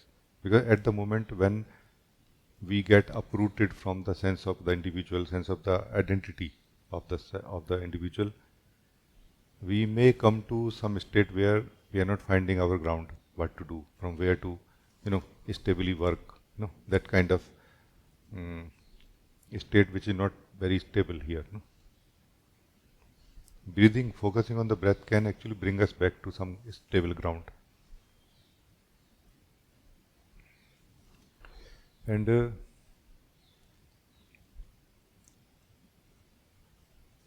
one thing very interesting I was noticing in this is that there is something called identity crisis. In the practical life, in the personal life, we call something identity crisis. Let's say you were living in a small, working in a small organization like 10 people, 20 people, 30 people. Then you shifted to a company where you have like 500 people, and then you might feel some kind of identity crisis, like, hey, you're not being recognized so much. What is that? So there is something called identity that the soul is maintaining. When the soul is maintaining it or want to maintain it, that time when life situation, life flow is not letting it maintain, then it will feel something is not okay. No? That generally is what is identity crisis. No? Like it is not letting us be recognized as the owner, doer of things and so on. But what I'm trying to highlight is something fundamental. In the similar way, what happens is that the soul, when becoming more self-aware, it also wants to include its self-awareness in everything that it is doing now. And it is not able to now. Now it is feeling unhappy. Same thing happens here also, in a different way, but mechanism is same actually. That soul wants to include its self-awareness. I want to remain aware of myself, meaning I want to remain as myself when doing everything. And it is just not able to. And this is the struggle going on. And who will decide about it? Not really some life flow. It is the soul will decide about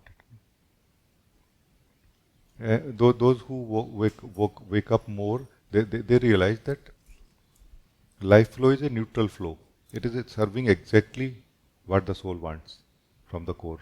That's why if the soul can change its core desire, core longing, to a more refined version of what it wants from life, or it can go beyond all the personal desires into the very core of the longing in the heart, then life starts serving accordingly. Actually, same life, same practical life, same people, same everything also. So even right now when life is flowing the way it is flowing, it is highlighting something. It is like trying to give us something in the direction of the desire we have, core desire we have. And just because we are not clear about the core desire we have right now, we think that I just want to live as myself. Maybe not. Maybe there is something mixed with that desire. And that is what life is responding in the form of difficulty of in living the self-awareness. Because that requires us to not be self-aware. And then if we can refine our core longing, core desire inside, it will take care of things, filter out those things which are not fitting well in our desire. No? So there are two types of people I know, who are refining their desire to the point where actually life starts serving in the best possible manner.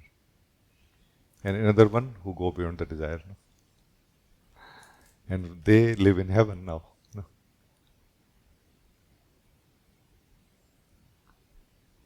Then everything that is happening is serving the same thing. No?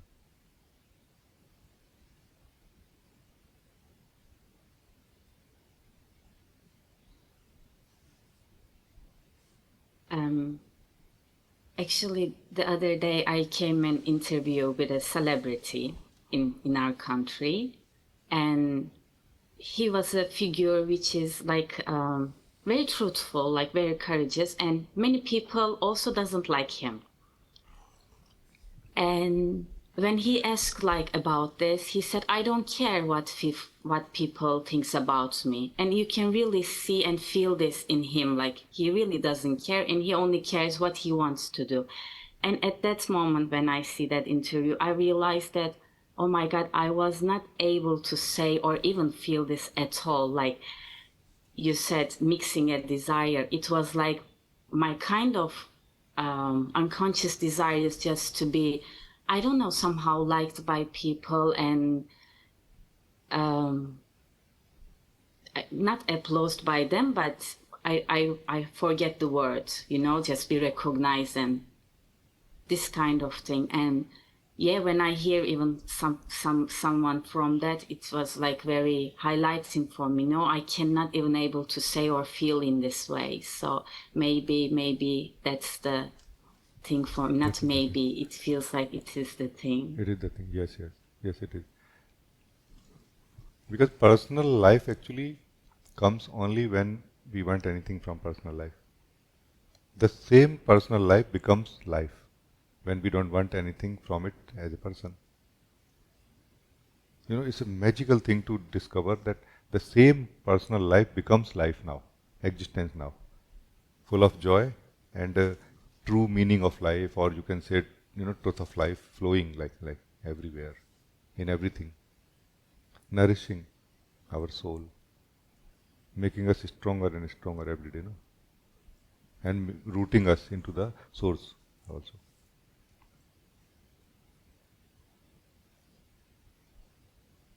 Guruji gave very beautiful example, that how monkey catchers catch monkeys, like they get a coconut shell and they make a hole, a small hole on one side, and then another bigger hole, and then they tie a banana on the other end, and the monkey puts his hand in the shell and holds the banana.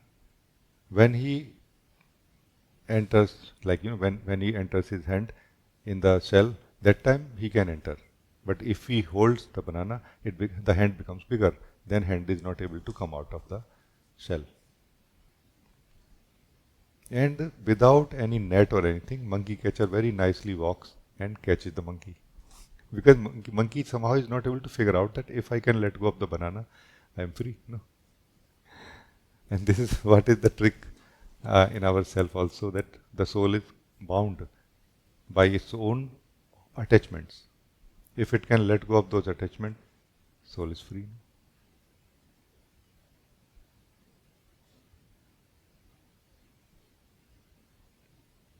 It was such a powerful pointing by Guruji, you see. We just have to decode it, I think, in our heart. Like living it in our heart. This is what he means, We have to live it like this, And I think you have understood well now. There is nothing wrong, by the way, in having desire for appreciation from others. Hey, everybody should applaud me like I become like a celebrity. Just know the cost of it. Do you want it? As soon as you know the cost of it, you will feel, sorry, I don't want this. I don't want this thing. Clarity, what is true clarity? Knowing the cost of things. Like, let me give you a very simple example, that in my, childhood in this form, I found life to be like a carnival. And there are boards, electrical, not that time electronic, but electrical boards, like there are light, which are shining that this is, you can do this and this is the cost of it. You can do this and this is the cost of it. And almost everybody, nobody is looking at the cost. I want this. And then we are unhappy after that, when the bill comes. Clarity is about knowing clearly what is the cost of anything. For the soul, not for the person that we think we are collectively. You see what I mean? And everything is fine. Even if you want to choose to live in this kind of, spotlight and heat, like a fire all the time, high temperature of, of this, it's totally fine. Your choice, But you should be happy. If you choose to choose something, you will be happy. Even if you are not unhappy in some way in there, choice makes you happy. Are you doing what you have chosen? Or are you not certain about it? You know what I mean?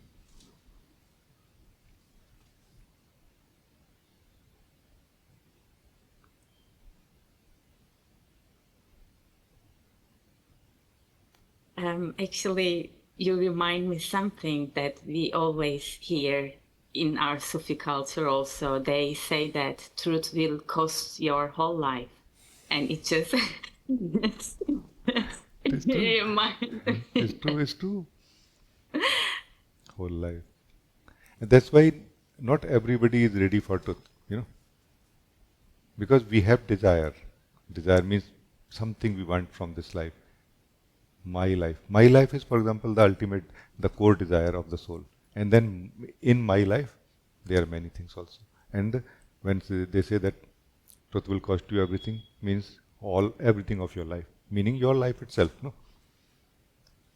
Because who are you? Who are you exactly? Who says this is my life? No? This is the thing. We don't know who we are. So it is going to cost awakening, or truth is going to cost the dream. Are we ready to let go of the dream? This is the point. You see? And dream is not really out there. Dream is in the dreamer. Dreamer. No? Like how much we are willing to discover who I am. That much we are ready to be free from dreaming in a way. You know? You see what I mean? Like, let me know who I am. Because how much it takes to know who I am? Nothing. Just be here, look into yourself. But it takes in a way whole life to look at ourselves who I am. Because this whole life is like an activity going on inside us in the form of thoughts and feelings, in the form of story. In this we are, and others are, and goals are, desires are. No? You see. Clarity will help a lot here. Like, let us not try to buy that mobile phone which salesman is trying to sell to us. Let us buy that which we need particularly, or even if we want, even if we don't. Like, sometimes for fashion, we may buy something which is not comfortable or functional, but it is nice. You are happy. It's okay, So this is clarity. Clarity is everywhere in everything, actually. And it should be used everywhere in everything.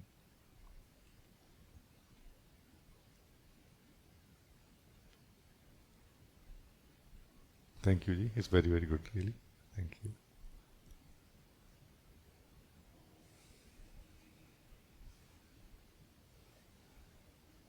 And slowly we will realize that awakening is not some kind of fixed thing.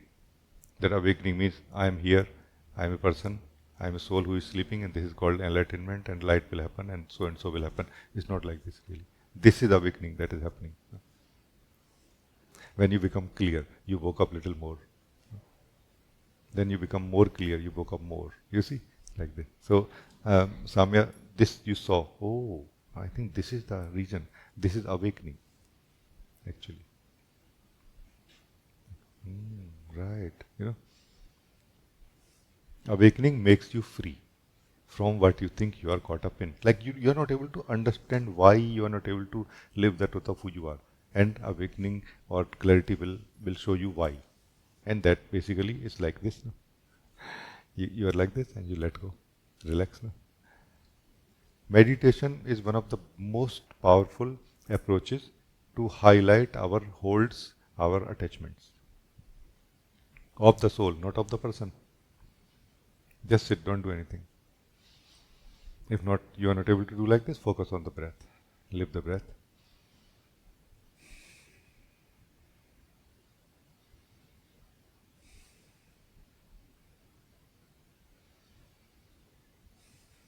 You, the soul, can live like this. You, the soul, as person, cannot.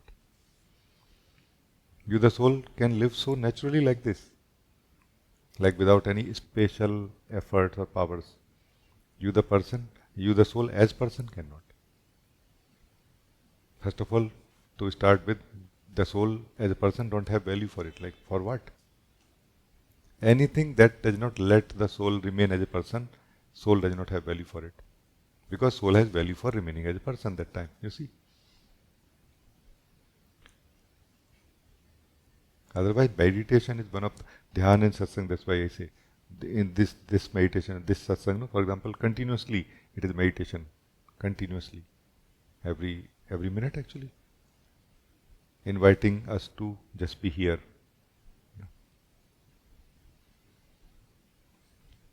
That the talk is happening on the surface of this satsang only. Remember this. Those of you who have become rooted enough, you can feel and that support here.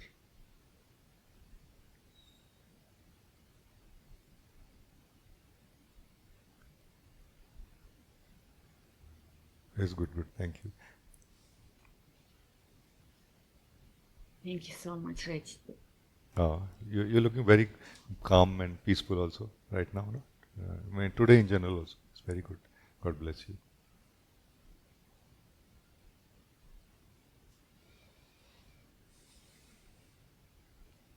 So it was very beautiful satsang with all of you today. We don't really know, at least in the beginning or in the middle even, that what is really awakening, what is the goal of life, who I am, what I should do or I should not, or what I should want fundamentally or not. No, and the clarity can help a lot here. Clarity should be understood well also. No? Because this is what is true clarity for me. True clarity means that which shapes us. Like, what is basically joy is doing what you the soul want to do, being the way you the soul want to be right now or at any point of time. What is unhappiness? You the soul is not able to be the way you want to be or not able to live the way you want to live. Not as a person. I'm not talking about you the person. I'm saying you the soul. The person has only ideas, or person is the idea of the soul actually in the first place anyway. I'm not talking about ideas, I'm talking about reality, no? It's just about that. This is what is happiness, this is what is joy. And what is in the way? You know, knowing this is in a way clarity, true clarity, no? What is in the way? Because it is our idea that I am a separate self from the being of life. It is not actually true. It is not actually true.